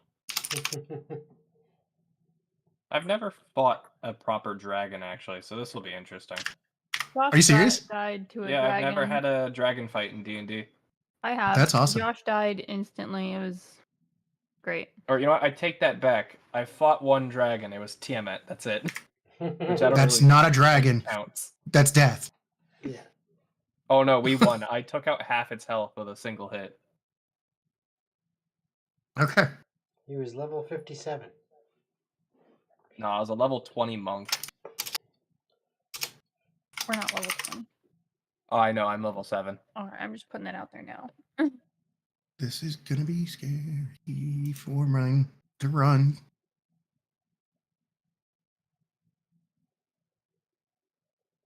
We are so screwed. Can you stop doing the shaky shake? No. I'm anxious. Why? Because we're fighting again. Can you do me a favor, actually? I don't know. Can you grab my bottle? Bro. Okay. No. That's actually you not as can high get as I up. thought it would be. Okay. I mean, I can get up to it. Just, you have to Fine. smell. That's fine. So, Lamel gets to act Yeah. first. The Lamel thing. This is going to be a Ugh. combat that has a condition to it. At the end of... Oh, wait. Sorry. My bad. You're okay. The conditions to this is going to be also including a bit of a chase effect. This dragon is not fighting for anything other than whatever purpose it has, but it's not like it's stuck in this position unless you guys change the conditions, because it can obviously fly away at the moment.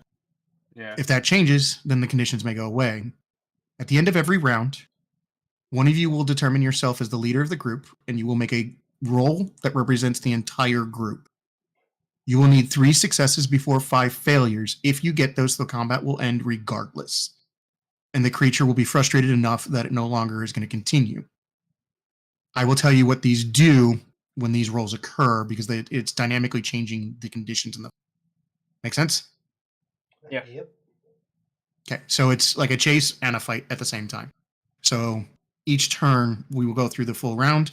At the end of it, somebody will determine themselves as group leader. You guys can collectively figure out what you want to do and then determine a leader to make that role so it's the most advantageous for yourselves because this condition is really to your advantage at the moment. If that changes, I'll change that then too, but it's unlikely at the moment. We'll see. Lamel gets to start us off, followed by Effie. So I plan to do generally the same thing I've been doing, except now I'm going to pull out my gun having seen it and having a possible frame on where it is. I imagine my attack is going to be at disadvantage regardless. Mhm. But I'm going to go ahead and make 2 revolver attacks. And I will then be using my bonus action to give myself the dodge action, and I'm hoping to be a decoy by being loud and obnoxious. So, first revolver shot. That is a 18 to hit.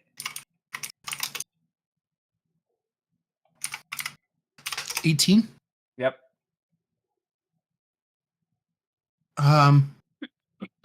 You're shooting. Okay. So you successfully make contact with the creature. Oh. Please roll damage. I will not explain how you made contact. You just did. That is 15 damage on the hit. Okay. I will now make my second attack. Again at disadvantage. Even better. That's a 24. That definitely max. The other number was a 20. So I am doing good. There you go. That's another 14 damage. Okay. And bonus action, I'm going to use my You're using your gun, correct? Yes. Did we determine if it was magical? We said it was because it's using the magical energy shots rather than firing a physical projectile. Okay. I thought so. I just wanted to double check that we didn't do ballistics. Yeah, we didn't use standard ballistics in this setting. So with every shot, session 0. with every shot, I need you to roll a percentage. A standard percentage, or do you just need the 10s? I need the 10s. I don't need anything else.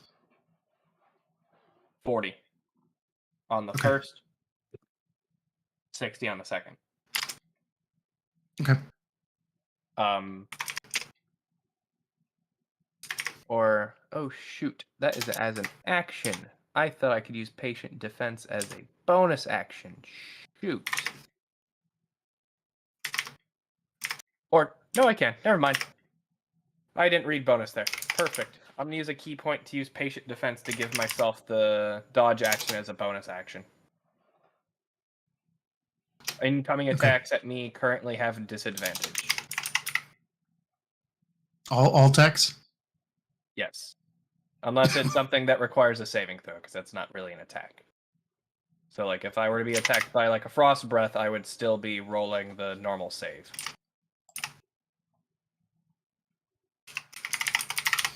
Okay. And your first roll, your percentages were what again? 40 and 60. Okay. So you see the energy as it goes up. The first one clips, you see one of the beating wings as it comes down. It clips into the wing.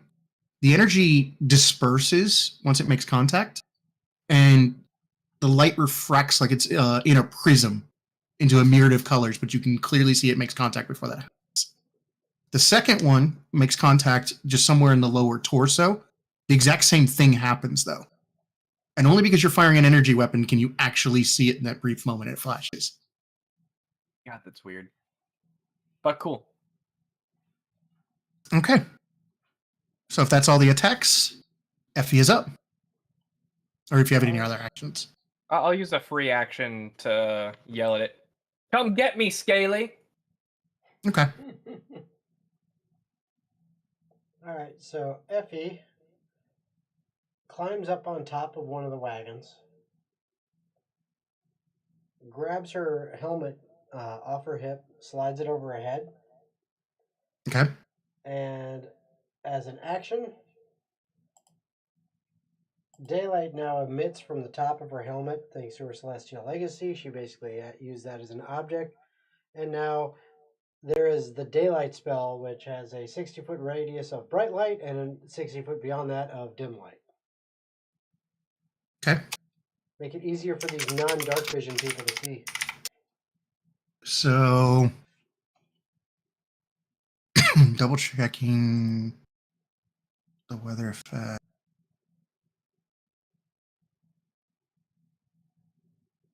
Okay. So due to the obscurity of the weather, your distance is halved. That's It's fine. still lit up, but your visibility is halved. But it's still good. Still helps So it's them 30 better. 30 foot of bright light. Yeah. Still helps them a little better than it would before, I hope. This is true. And then as a bonus action, 15 feet away from me, which I don't know if there's another cart that's within that range or if it's the ground. I thought we brought one cart with She us. will You have two. manifest her Oh. echo. Okay.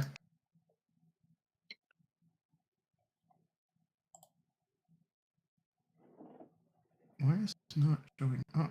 This is annoying. Okay. That's it for Effie. That's it for Effie? Okay. After Effie, that puts Nina up.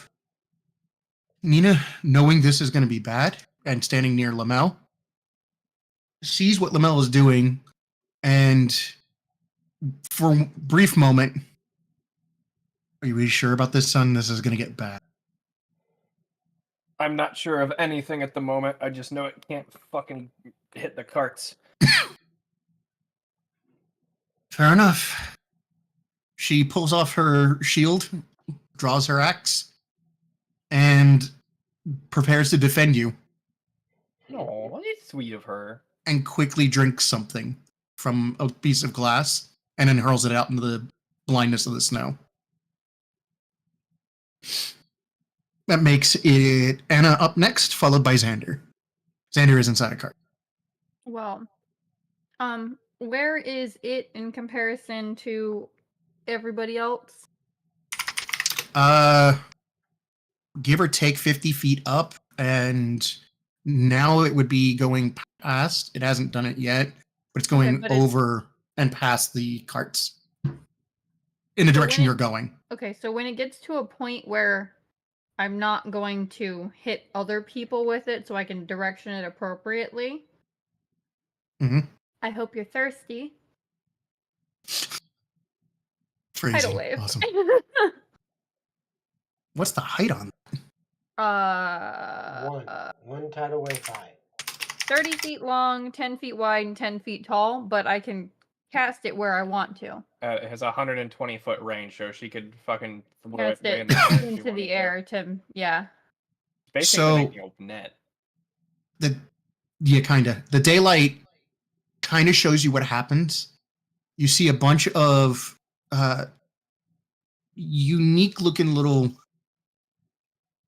semi-translucent white crystals manifest in the snow itself, quickly start running at each other, forming together. And as they do, you can see the water start forming from their bodies as they disappear. And then the wave of these bodies that are now conjoined in the snow and the air start flying forward and falling because gravity's going to say no and keep going. You still make contact and you still get to do what you're doing. All right, cool. And he needs to make a dex save. Oh, That is some high numbers. He's probably going to fail that. I'll double check. perfect. I need to know if he fails. Yeah, I don't think a 12 is going to do it. Perfect. So he's taking 20 points of Magical bludgeoning. bludgeoning damage, and he is knocked prone. That was the important one. If he failed that, now he's on the ground, boys and girls. Enjoy. As he comes down, I need a deck save from Nina and Lamel, because he had not cleared the carts. Is my dodge action or bonus action that I took earlier going to give me a bonus to this roll? Yeah, roll with advantage. Because you're prepared for something to happen. It does help that I'm shouting out what I'm going to do, kind of, too, so. I'm so glad I got that advantage, Andrew. The first roll was a natural 1. So, just so that you know, the tidal wave doesn't actually travel the full distance the spell would go. Yeah. Because gravity immediately takes it over and slams it down. Yeah, I know. Okay. With the advantage, it ends up being a 14 on the deck save. You barely clear the distance as this semi-translucent, purplish, blue, and white serpentine thing slams into the snow near you with thundering force, blowing snow up into the air, shaking the ground immediately around you just a little bit, with a cry and a shriek as its wings hit the ground too. You hear the cracking of ice, like as if you had stepped on a too thin frozen lake or river when it hits.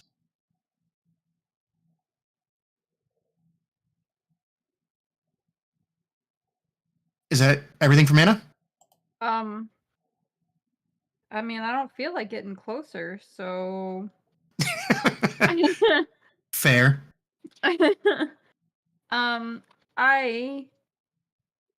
Yeah, that I don't think I have a bonus action. Okay.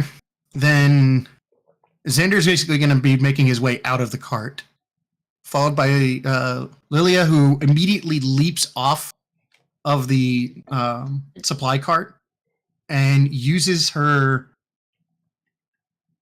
She's going to use a dash action to basically get to engage range. She's going to leap from one cart to the next and then leap again. So she's roughly with Lamel and Nina.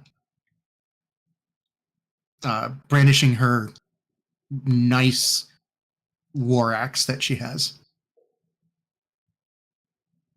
Kind of ends her turn. The 4 members of the Familia that you have, the random ones, will all brandish varying weapons, mostly spears, just because it makes sense at the moment. And they will begin essentially a phalanx maneuver to protect the horses. Or they're going to attempt to, since they're in the first wagon. That makes it the creature's turn. He is prone. The creature uses its movement to roll over, which is fine. Actually, no, it doesn't. Yeah, it does. It starts to roll over, and as it does, you see it start to shimmer. Just enough that its translucent nature goes transparent, and you can only see an outline of it, and that slowly fades away too. And then it remanifests between the horses in the cart and Lamel, Nina, and Lilia. Right behind you guys. And its tail whips around and slams into the first cart. With a natural 20. Oh no! Probably blowing that cart apart. Albert, no! Yeah, that's the cart with Xander and Albert in it. Yeah, I imagine that's the card I'm on too. Yeah, that's probably the one on top of as well. Bro, so many NPCs are about to die. It's very possible. Oh no! As it strikes, Ice is gonna kill me. 10, 27, 34, 47 points of damage. The last 7 of it is this thunderous discharge. You see this basically, its tail vibrating as it makes contact, and this spines on the back of its tail, which are shards of basically glass by appearance, start vibrating to the point where you can't tell where the exact points of them are. And it cascades down the tail at an increased rate, and then a boom goes off as the contact's made. But And a thunderous roar. he hit the cart, yes? Mm-hmm. Yep. Okay, I was like, is that going to one of us, or? No, that's 47 points, and it goes right through armor, so it blows the cart to pieces. I'm no longer standing on the cart. Yes. What about us who are on top of the cart? Please make a dexterity save. Cool. Oh, man, that's so many people about to die. Xander just rolled a natural 1. I got a 15. Albert rolled a 7. Oh my god, you are so lucky, honey. That rolled off that one. What am I making? One of the A dex familiars save. got an 11. Oh, okay. Yeah, you're still Okay. fine. 8. How's a 15 make it? 15 gives you enough time to basically leap off the cart and tumble onto the ground and not get struck in the process. What about So- an 8? Nope. Cool. You get blown off of it, you'll take a d6 from falling as you're flung 30 feet away. That's not bad. How Albert many gets is a blown D6? out of the cart. Huh? You said I take a D6. How? I rolled a 6. Oh, okay. Sorry, I rolled you said max take damage. A D6. I went okay. What number? No. No, you take a d6 in damage Yeah. for a 6.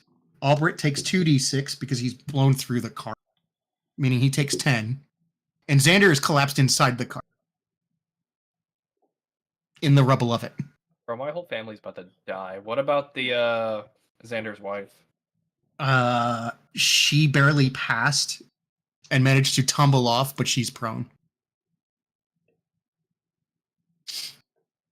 So that's its first attack. Oh, also, I'm curious. Did this dragon just Misty Step? Yes. No, it's like because this bitch was prone. It's only so much I can do, guys. Yes, it did. Oh, this is a cool fucking dragon. Then the dragon. I can't. Yeah, I can. Hold on, Turns around. 2 attacks. It's- Yeah. he gets 2 attacks if he Misty Stepped, or is that a bonus action? It's a bonus action for him. Ah, well, worth a shot. Oh, it's a bonus action spell regardless. I'll tell you, it wasn't Misty Step, but it's basically Misty Step. Dragon bullshit. It's fine. Its second attack is a telekinetic shove to Lamel, because you're the one that called it out and pissed it off. Good. I'm glad he's not mad at me. I hit him twice. Real fucking hard. To be fair, I hit him twice. Oh, I you didn't did? hit him for like 60 though. Oh, Yeah, you hit him for a ton of damage. yeah. I was like, I'm glad he's not mad at me. No, I think I've hit him for 30 total. Or 28 total, yeah. Think I need. Yeah, it's a deck save Ah, from cool. you. I have evasion, Ooh, so it doesn't know that. that's still not great. That's an 11. That fails. All right, so I still have the benefits of succeeding the saving throw, at least for the damage anyway. I would still suffer the negative effect of the saving So you will throw. take no damage, but you're going to get thrown 30 feet. Okay. You will not take fall damage for it, but you are prone. That's Actually, all very nice. make a secondary deck save. 30 feet would be enough to throw you at a tree. Low That's a DC. 20.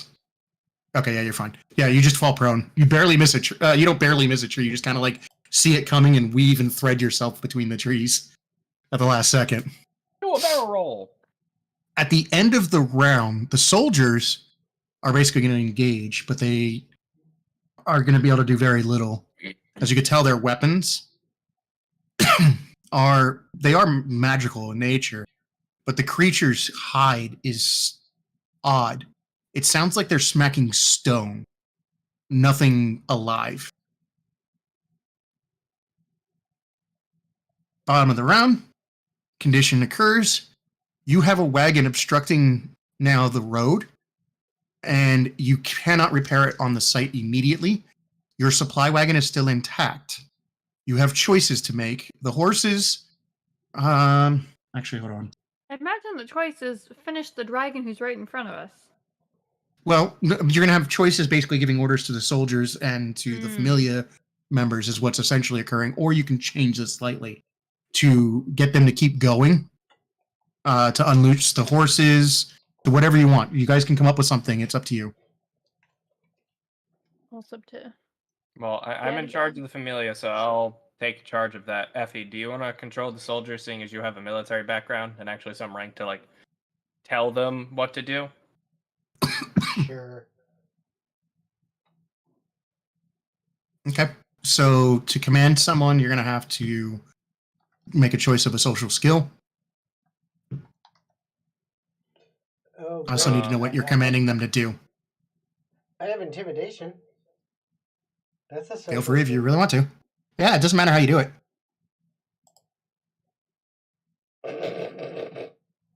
Lead by fear, lead by love. It's up to you. Natural 1 for a 5. Awesome. They're I'll more scared make of the dragon than you. a performance check. Acceptable? Not much better, as that is a 7. So that is 2 failures. We are screwed. We are screwed. Possibly. You never know. Okay. Top of the round, Lamel is up. Followed by Effie. As the round begins, the soldiers are too confused to take any specific orders. As they are attempting to look between Albrecht and Effie to figure out what's going on, they make no progress of any kind. In addition, they will not be this round helping fight the dragon at all. The Familia just basically is too slow to respond. They're going to basically follow the orders of Lamel instead of fight the dragon. That's all. What about So the failure costs you from doing both things. Lilia, who was on top of and ready for things? She jumped in with Nina and Lamel Yeah, she earlier. was in fighting range. Sorry, I missed that part. Yeah, she jumped into the fight. Like me, she a wolf. Yeah, I was like, if she's not involved, she's not doing her job. At the moment, she's making choices. All right, so Lamel's up. How far away am I from the dragon, having been launched the 30 feet? He launched you pretty much at point blank. All right, so I'm 30 feet away. Yep. All right, and so And you're prone. So it's half my movement to get up. Yes. All right, so that would leave me with 22 and a half. Oh, okay, bro. I've got 45 movement. Yeah, I can get up and get. If Up and get down. I would actually be able to get within melee range due to this being a large creature, right? You can easily get in melee range. It's also gargantuan. It's gargantuan. Oh, hold on. So he takes Whoa. up how many spaces? It's like a 15 by 15. The lower body was 30 feet. When you physically see this creature, it's 60. Oh, so Yeah. he easily takes up a 20-foot square on Yeah. his own. Yep. Okay, that's what I need. This is a massive creature. Lamel doesn't feel as confident as he once did. But Lamel charged down a much larger dragon and pussied out way later, so this isn't going to stop Lamel. He's going to use half his movement to get up, his other half to run up and charge the creature. He's going to, on the way there, make 2 attacks with his revolver while running up to the creature. Okay. No longer at disadvantage, because he can see the thing with all the torchlight and Effie's magical effect. Okay. Yeah, the daylight's more than enough to see all around the wagons. The first attack is an 18. Okay. Second You're attacking it on the ground now. Correct. So it does lose some AC, so you hit. The second attack is a natural 1 for a 9. What did you hit it with? My revolver. So you shot at it. Correct. I need you to roll a percentage. You need to get it above a 50. 40. I do not. It refracts and burns you for a D4 in damage. You take 3 points of damage from your own gun. Okay. 3, you say? Yep. I'll give you the damage for the first hit because that one connected. Yep. Go for it. That is 13 magical damage. Okay.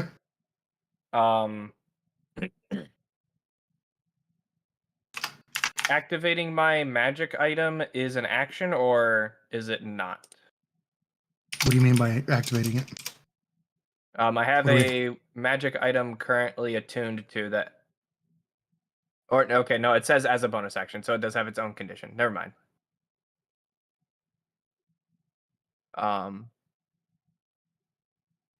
I'm not going to activate that yet, seeing as I can do more while doing this. Bonus action, I'm going to make a flurry of blows. Okay.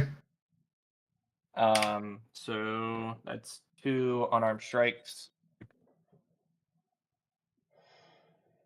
First one's a 21 to hit. It strikes. It's successful. Second one is a 15 to hit. That will fail as well. When you strike this thing with the failure, your hand feels like you're punching granite. Okay, but the 21 hit, right? Yes. Okay, sorry. It still feels like you're punching granite, but you're doing something. Yeah, sorry. You said the failure as well, and I was like, I failed twice. No. Sorry. When you fail, it's kind of like you hit a piece of granite wrong. If there is even a right way to hit something that solid. That is doing magic. 11 damage. Okay. And because I did flurry of blows, I can do 2 things. Okay. One is I'd like to make it take a con save for stunning strike. Okay. DC 13. It passes. All right, so it is not stunned. And then the second thing I'm going to do is I'm going to take away its reaction. Okay. And That's that is fine. all I can do. Not attack of Does it opportunity. have to take a save for that? No, not for the reaction. Yeah, just the stun. Yeah, it's get pushed for a strength save, prone if it fails the deck save, or no save. It can't take a reaction. I misread until my next turn. So I it doesn't misread get it. Good, okay. That's me. It's up to Effie now. All right. Okay. Effie's up. Nina's on deck. All right. So, did you actually succeed in the stunning? I kind of missed that. I No. missed the stunning strike. It failed. That sucks. It failed. All right. It has a really Okay. high con. I mean, it's still a monster. I bet you this thing has like a +9 to con. Yeah. I assume both myself and my Echo are relatively close enough to this thing that we can get to it. Yeah, you're good. All right. So, I move up, and the free action is a mental command. Tell the Echo to move up, so we both move up towards it. Okay. And as I'm running up, I've got my Rapier of Warning out, and I'm going to go ahead and attempt to hit it. Natural 20. Nice. And because I'm a piercer, that means I actually get 3d8 with this. Okay, not bad. What does that one say? Hold on. Okay, I can re-roll one additional die, but I have to take the next roll. Alright, that's better. So that's 18. 24 points of magical piercing damage. Okay. And then a second attack. Does a 19. Curious is about Echo because I'm just not as familiar about them. Are they psychic or psionic or anything like that? The Echoes? No. Mm-hmm. Just double checking. Yeah, I mean, it's a thing. Okay, got it. It's fine. I was just double checking. I prefer these over the. So does a 19 hit? That's my second attack. 19 does hit. Okay. Yeah, I'll keep that. 10 points of magical piercing damage. And then I'm going to go ahead and unleash the incarnation. So my Echo gets to attack. Dirty 20. 12 points of magical piercing. And why the hell not? Action Surge. Second verse, same as the first. Dirty 20 to hit. 10 points of magical piercing. Second attack. 22 to hit. 14 points of magical piercing. And I can unleash incarnation again for the second time. So one more attack. And that one's going to miss. Somebody's just stacked out. Unless a 10 hits. No, 10 doesn't. I didn't think so. Alright. Still, hey, I'll take it. That was a shit ton of damage. Yeah, it was definitely a lot of damage. I will not argue with that. Good. That's all I can do. That's everything. That's not all. That's a lot. Yeah. I mean, Okay, that's everything. so anything left, or you're all? That's everything. There. Everything. Anything left, or is that everything? Everything. Everything. Okay. So then that makes it Nina's turn. Nina immediately charges this thing.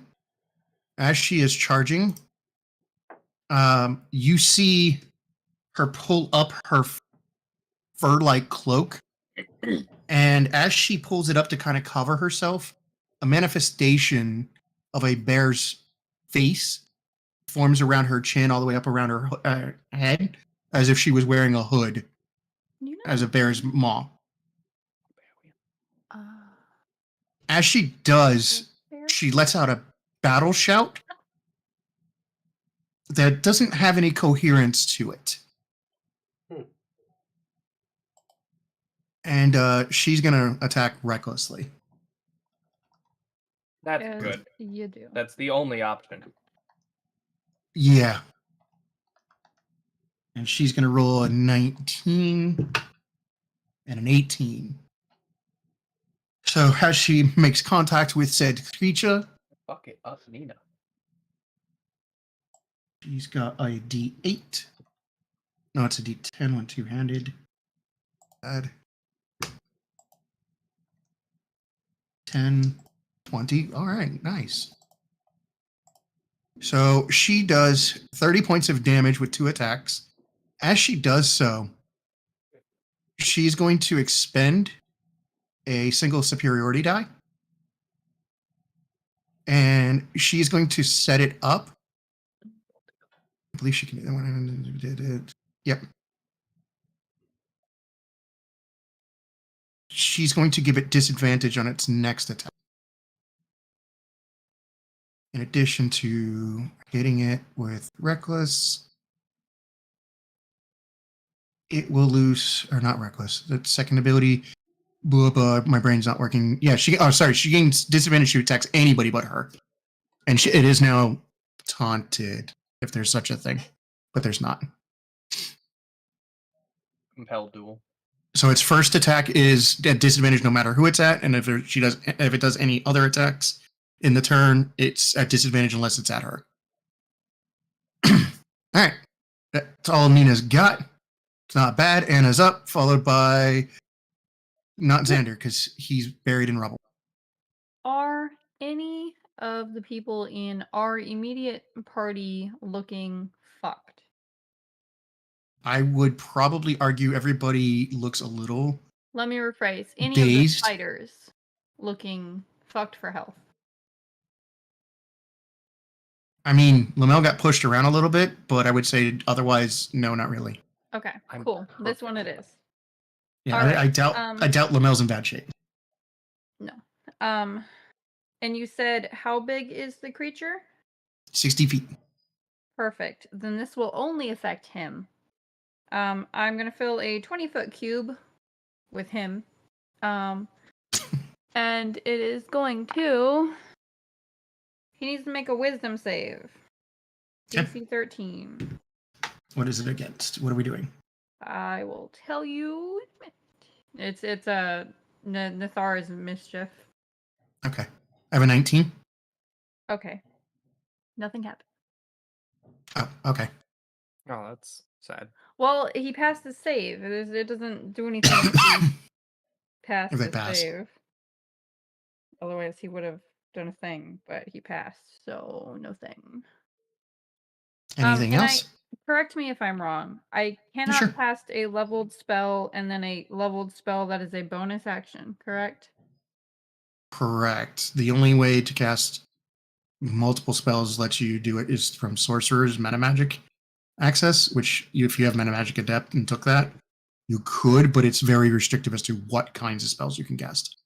Or it's leveled bonus action, then cantrip following, right? Yeah, cantrip is always an option in the bonus. Yeah, Alrighty, it's then. one leveled spell, one cantrip, as long as at least one of them is a bonus action, the other's an action. Doesn't matter which. Yep. Yeah, the only way around that is Sorcerer Meta Magic feats. That was my action, so I guess I would like to just try to take cover somewhere. Sure. Do Being you want to as go I'm no behind longer on the wagon. working cart or the busted cart? The busted cart, because he's clearly done with that one. Okay. That's fine. Make a stealth check at disadvantage. Cool. Even though you're not a rogue and don't have hide. As a bottom. That was actually pretty good. It was.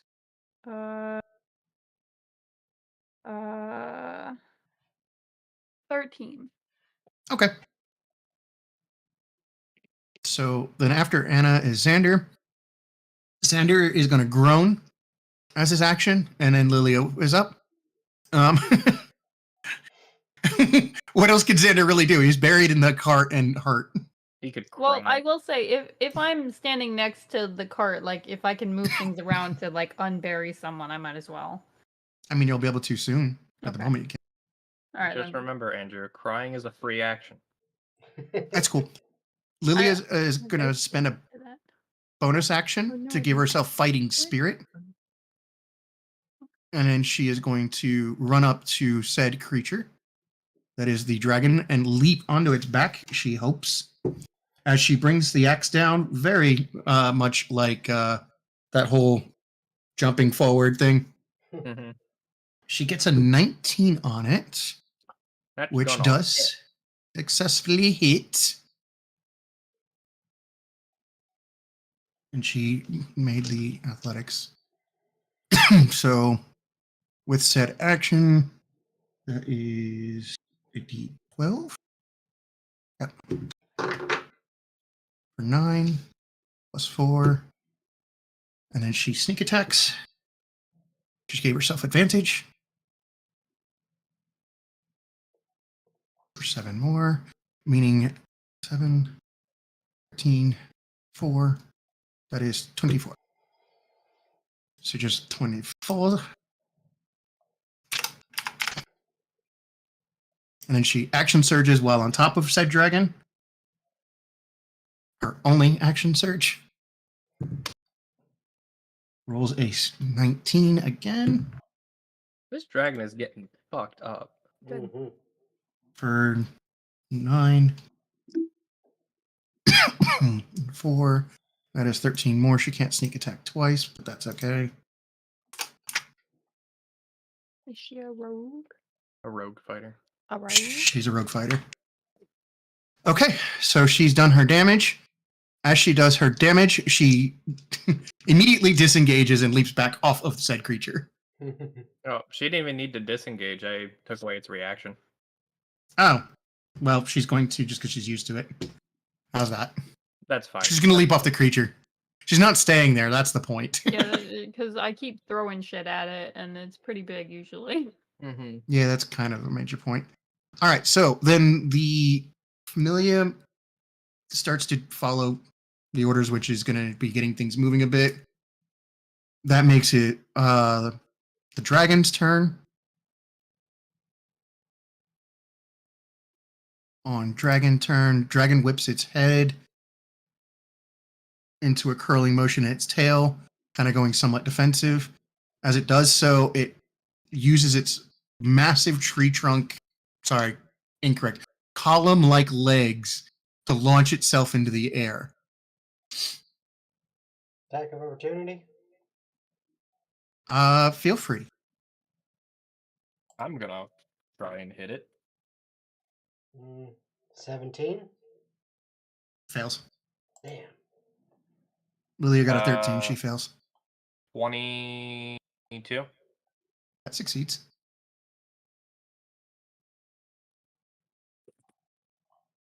Nine damage. Okay.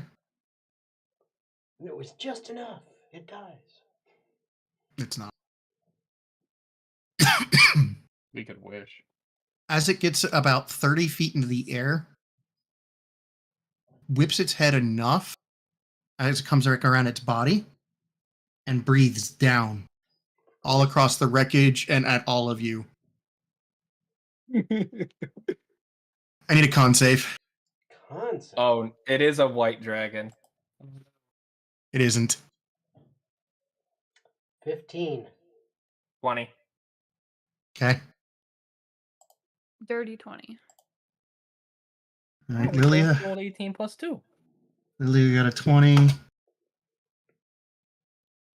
Nina fails. Adeline fails. All the soldiers fail. Sorry, not soldiers. All the familia fails. Worthless fucking peons. You didn't need Albert fails. No, this DC is stupid. And that is a nat 1. Yeah, we 4. should just abandon the other cart and took a cost of it. All right. If you didn't get a 20 or better, Oh, fuck. you are automatically incapacitated. What? Oh, we survived. All right, so what As if this- I did get a 20 or better? Psionic wave blasts in your head and ebbs out. Audibly, everybody hears this reverberating, thunderous, like boom, boom, boom, boom, boom, that goes really fast. But in your head, it's so much louder. On a failed save, I apologize. That is 18 What? plus 6. Oh,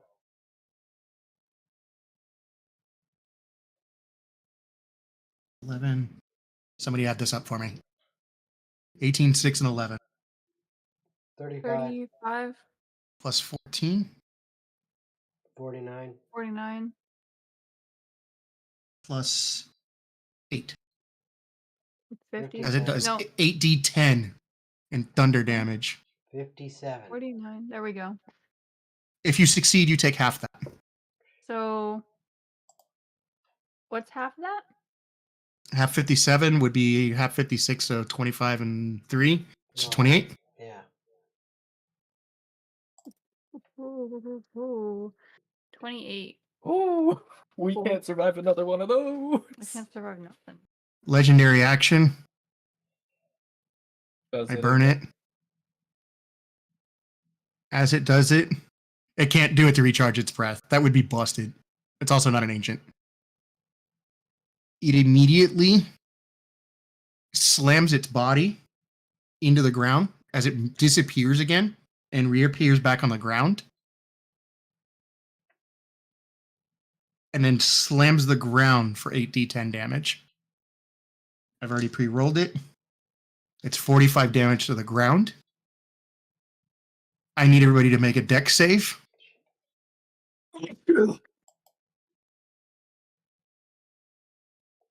23. 19. 15. Oh my gosh. Okay. And I'm going to roll for some other people's. Nina horribly fails. Crap. Lilia's fine. Xander's going to keep failing these. What else is new? Adeline fails. The soldiers somehow nat 20, and so do the familias. You know, if What there's the something crap? similar between Kuno and Xander, it's their ability to fail saving throws. All right. So if you got above a 19, you passed. Wait, 19 succeeds or no? A 19 will succeed. Fuck yeah. 19's the DC. So, did you fail, Jen? I didn't remember what you got. Oh, mm-hmm. Yeah? Okay. As the ground sunders, the ones that succeeded, which actually is pretty much the soldiers, the Familia, Lilia, Effie, and Lamel, everybody else fails. The road collapses, and the road itself wasn't actually even directly below you. You've been walking over a river.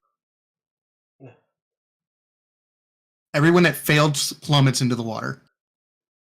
Do I take damage? No, you just might need to make a con save to go into icy water. That's a future problem. Unless you have a ring of warmth or a magical means of resisting cold. I do. Fireball. Will absorb elements. Oh. Oh, that's an action. I mean, like, on you right now. I have a jacket. Because if you're wearing staring cold weather gear, it won't save you from the... No, I wore like a special warm, cold defense jacket.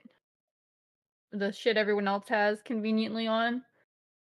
The dragon also falls in the water. Buy me one. But it's nearly invisible in the water because it's already purplish blue to start with and translucent. An amethyst dragon? Sapphire. Oh. That sucks. As the round ends, Forgot gemstone dragon exists. only the people that did not fail and are still standing can make actions and determinations. We don't get turns if we're in the water. No, this is the end of round requirement. So Oh, essentially, okay. you're making decisions for what's going to happen. Gotcha. Yeah. Both the group of soldiers and the group of the Familia mooks are all fine. They all nat 20'd. I don't know how that happened, but it makes sense, though, if they're on the other side.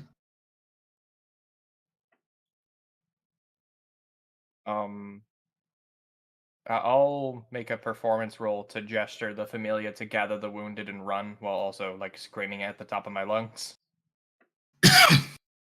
Okay. Natural 20 for a 24. That's a success. What has Effie got? Because I know she's still up too. She's gonna be as intimidating as she can while basically being standing in one spot. Okay. Very injured. What are you directing anybody to do? Trying to direct the soldiers to stab that motherfucker. Okay. 15. Okay. That's a success. Were you incapacitated, by the way, from the breath weapon? Yeah. Okay. So that's a round of no actions and reactions. Yep. I think Lamel and Like a Lily are bonus the only action, two. but that's it. Yeah. I think Lamel and Lily are the only two that are going to get turns this round. Yeah. Except the people in the water that didn't get incapacitated. Like Anna. Everybody else is probably drowning. Because I don't think very many people survived the breath weapon. Incapacitated in a river means drowning automatically. Pretty much, yeah. Right? And it's freezing water. Oh, speaking of freezing water.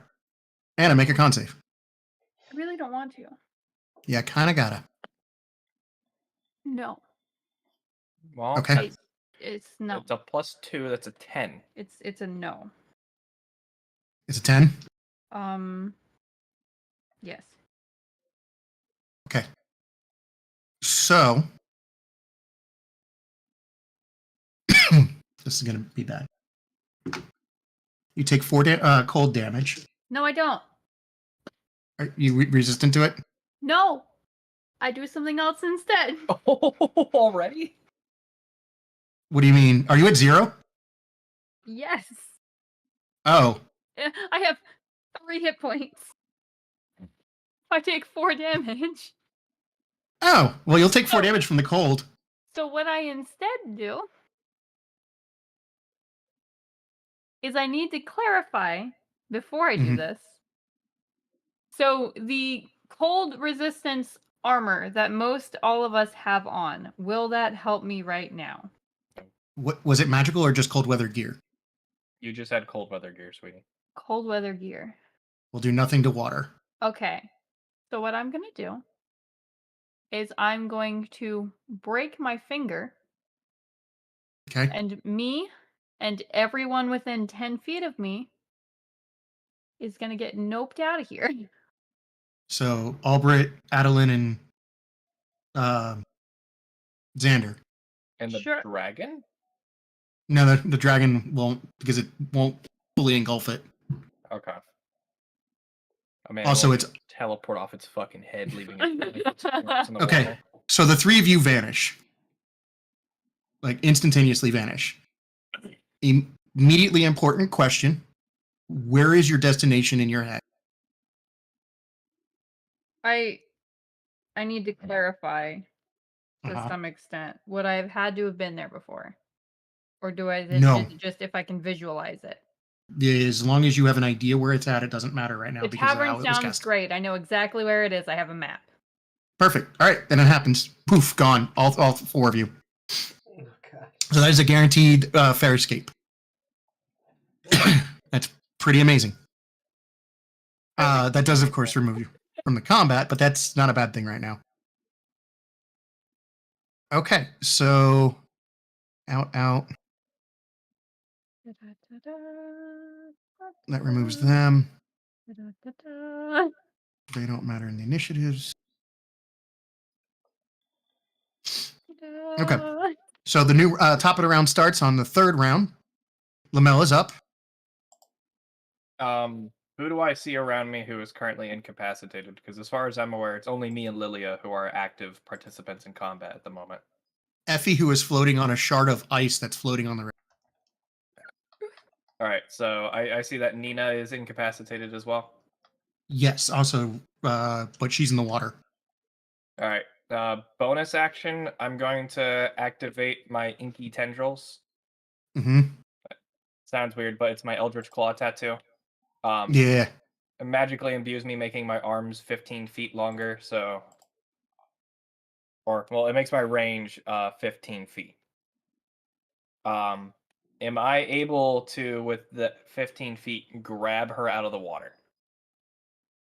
A lot. All right. I'm going to grab Nina out of the water and fucking skedaddle skadoodle while yelling to my familia to fucking run. And I just book it for the tree line.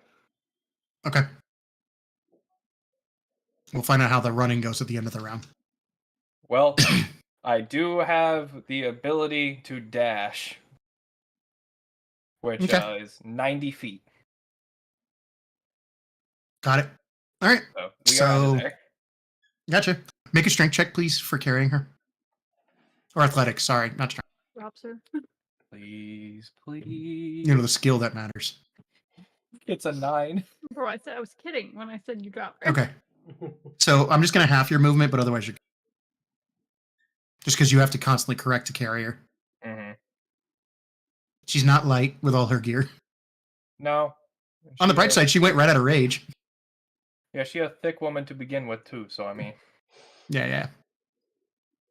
Okay, then that makes it Effie's turn. And I'm Who is- incapacitated, so nothing. No bonus action? Well, no, I looked it up to verify.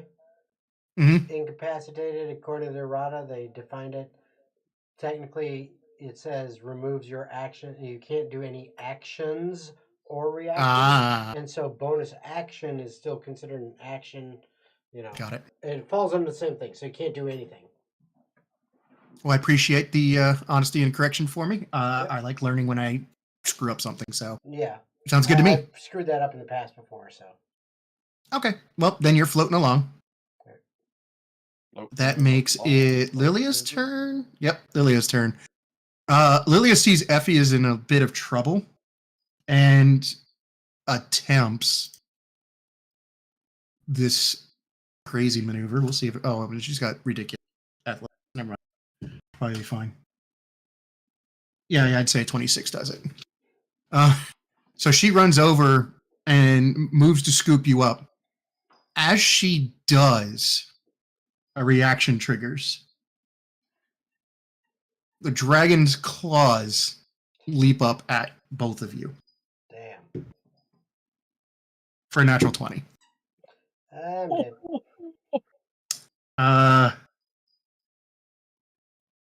Yeah, a 19 and a 20. I think you're both definitely grabbed. The creature grabs you as it bursts out of the water I don't remember. and takes off with you in its claws. I know it's important or something. Oh, fucking A. Well, hey, you're not in the water anymore. I wasn't. I was on a piece of ice. Oh, Lily is going to smack the crap out of this thing before she goes. Yeah. She's barely going to hit it, but at least she will. 460. It's not much. Something. Okay. Well, that is Lily's turn real fast, doesn't it? That makes it the soldier, or not soldiers, the familias actions. They start running for the tree line. That's pretty straightforward. The military guys, now not having a direct leader, not seeing anybody, immediately start searching the area for Xander, Adeline, and Albrecht, sorry. and they see nothing. You wanted to share headphones. I didn't want to add another thing to the Discord call. At the end of the round, the dragon moves 120 feet because it flies, taking off with a temporarily incapacitated Effie and a very much fighting back Lilia.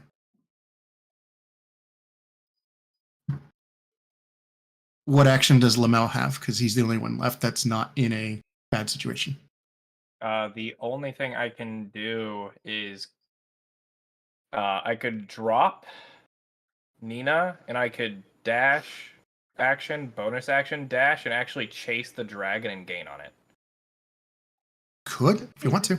Like poor decision making. Well, I don't exactly want to leave my familia for dead. Disagree with you. I'm just saying. Am I still able to see it though? That's an important thing? Barely. It's at the edge of the daylight's effect. At this point, it's kind of a shadow in the snow. Well, the he's daylight's also on my holding helmet. people, right? It I'm goes only with holding me. one. I can... No, not you, the dragon. Oh, it's on your helmet itself? Yeah. Then yeah, you see a beacon slowly going away from you all. Oh, okay. So you wouldn't be in light then if that's the case. You're in dim shadows. Yeah. If that's the case, I will drop Nina on the ground. Mm-hmm. I will bonus action dash this turn to get 90 closer. Okay. And I'm going to use an action to make 2 revolver shots at the dragon, which can very clearly be seen from the beacon of light. Okay. I'm gonna be trying to target the feet specifically. Not that that has any mechanical sense. How close did you get to it? I moved up 90. 90 against its 120? Mm-hmm. Okay. 30 foot. I'm going to burn all of my legendary actions. And I need you to make a DC. I need you to make a dexterity save before you fire. That is a 19. Okay, so it fails and the gun falls out of your hand and 10 feet back. That's not very nice. Telekinetic fling. Only works within 60 feet. That's why I need to know how close you got to it. Okay.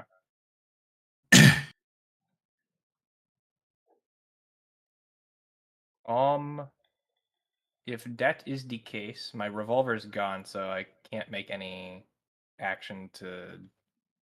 Or actually, I move 10 feet back, or the revolver is flung. It's flung 10 feet away from you. It's basically a disarm. I'll attempt then to instead throw my dagger at its. That's fair. Yeah, go for it. All right. It already knows the danger of the gun. That's why it doesn't want you shooting it. That's not very good. That is a 12. It is not enough. The dagger goes and just falls short of getting to the dragon. All right. Actually hits Effie's armor. Cling. No, it doesn't even get that far. He has to throw that thing pretty far. against, unknown winds and stuff. In a fucking almost blizzard. Real quick, does Effie have a final action as she comes out of incapacitated?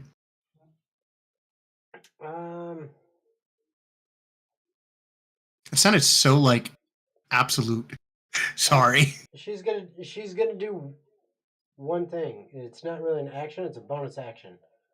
Second wins herself. That's probably a good 15 idea. points because she was hurting. Okay. And is Lilia also there with her? Yeah, screaming and whacking away with her fists. Okay. As she does not have her Does she axe. look hurt as well? Yeah, she does. Okay. She reaches out and touches Lilia as an action. 7 points. That Healing helps. hands. She's probably going to come out of her issue then. Okay. And that's it. That makes it so the dragon's turn, and it flies up and out of visual range. It is there we will end this game, as Effie and Lilia are now in the dragon's clutches and quite gone. If the dragon dashes, it's like gone. Mm-hmm. I'm also gone. So, yeah, and Anna is also gone. So Lamella's left with soldiers and the Familia. Nina, who's just now groggily coming out of the incapacitation. Effie, who is absconded without her weapon because she would have dropped it when she got incapacitated. And Lilia does not have her axe and is also gone. This is where we will end. And we will pick up next time on the holy crap, did Andrew just do that to y'all? Yes, he did.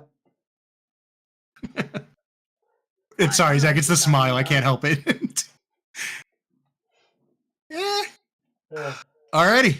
Does anybody have any final things to cover before we wrap up and close out? No, I'm good. I rolled a 3 to being upset. All right. Well, I guess. Bye. I guess that's it. Alrighty. So then that is the end of Magnus Aevum, episode 23. I am your game master and host, Andrew, and lovely players, Zach, Jen, and Jason. We will be returning next Monday. One Jason less for a little bit, but that's okay. Effie's got her own problems to deal with, as is pretty obvious. Do also look forward to episode 23.5 to find out where the hell is Atrit? Or at least just figure out what's going on. That's fine. Otherwise, I want to thank you very much for coming, and you all have a wonderful evening. Bye-bye. Bye.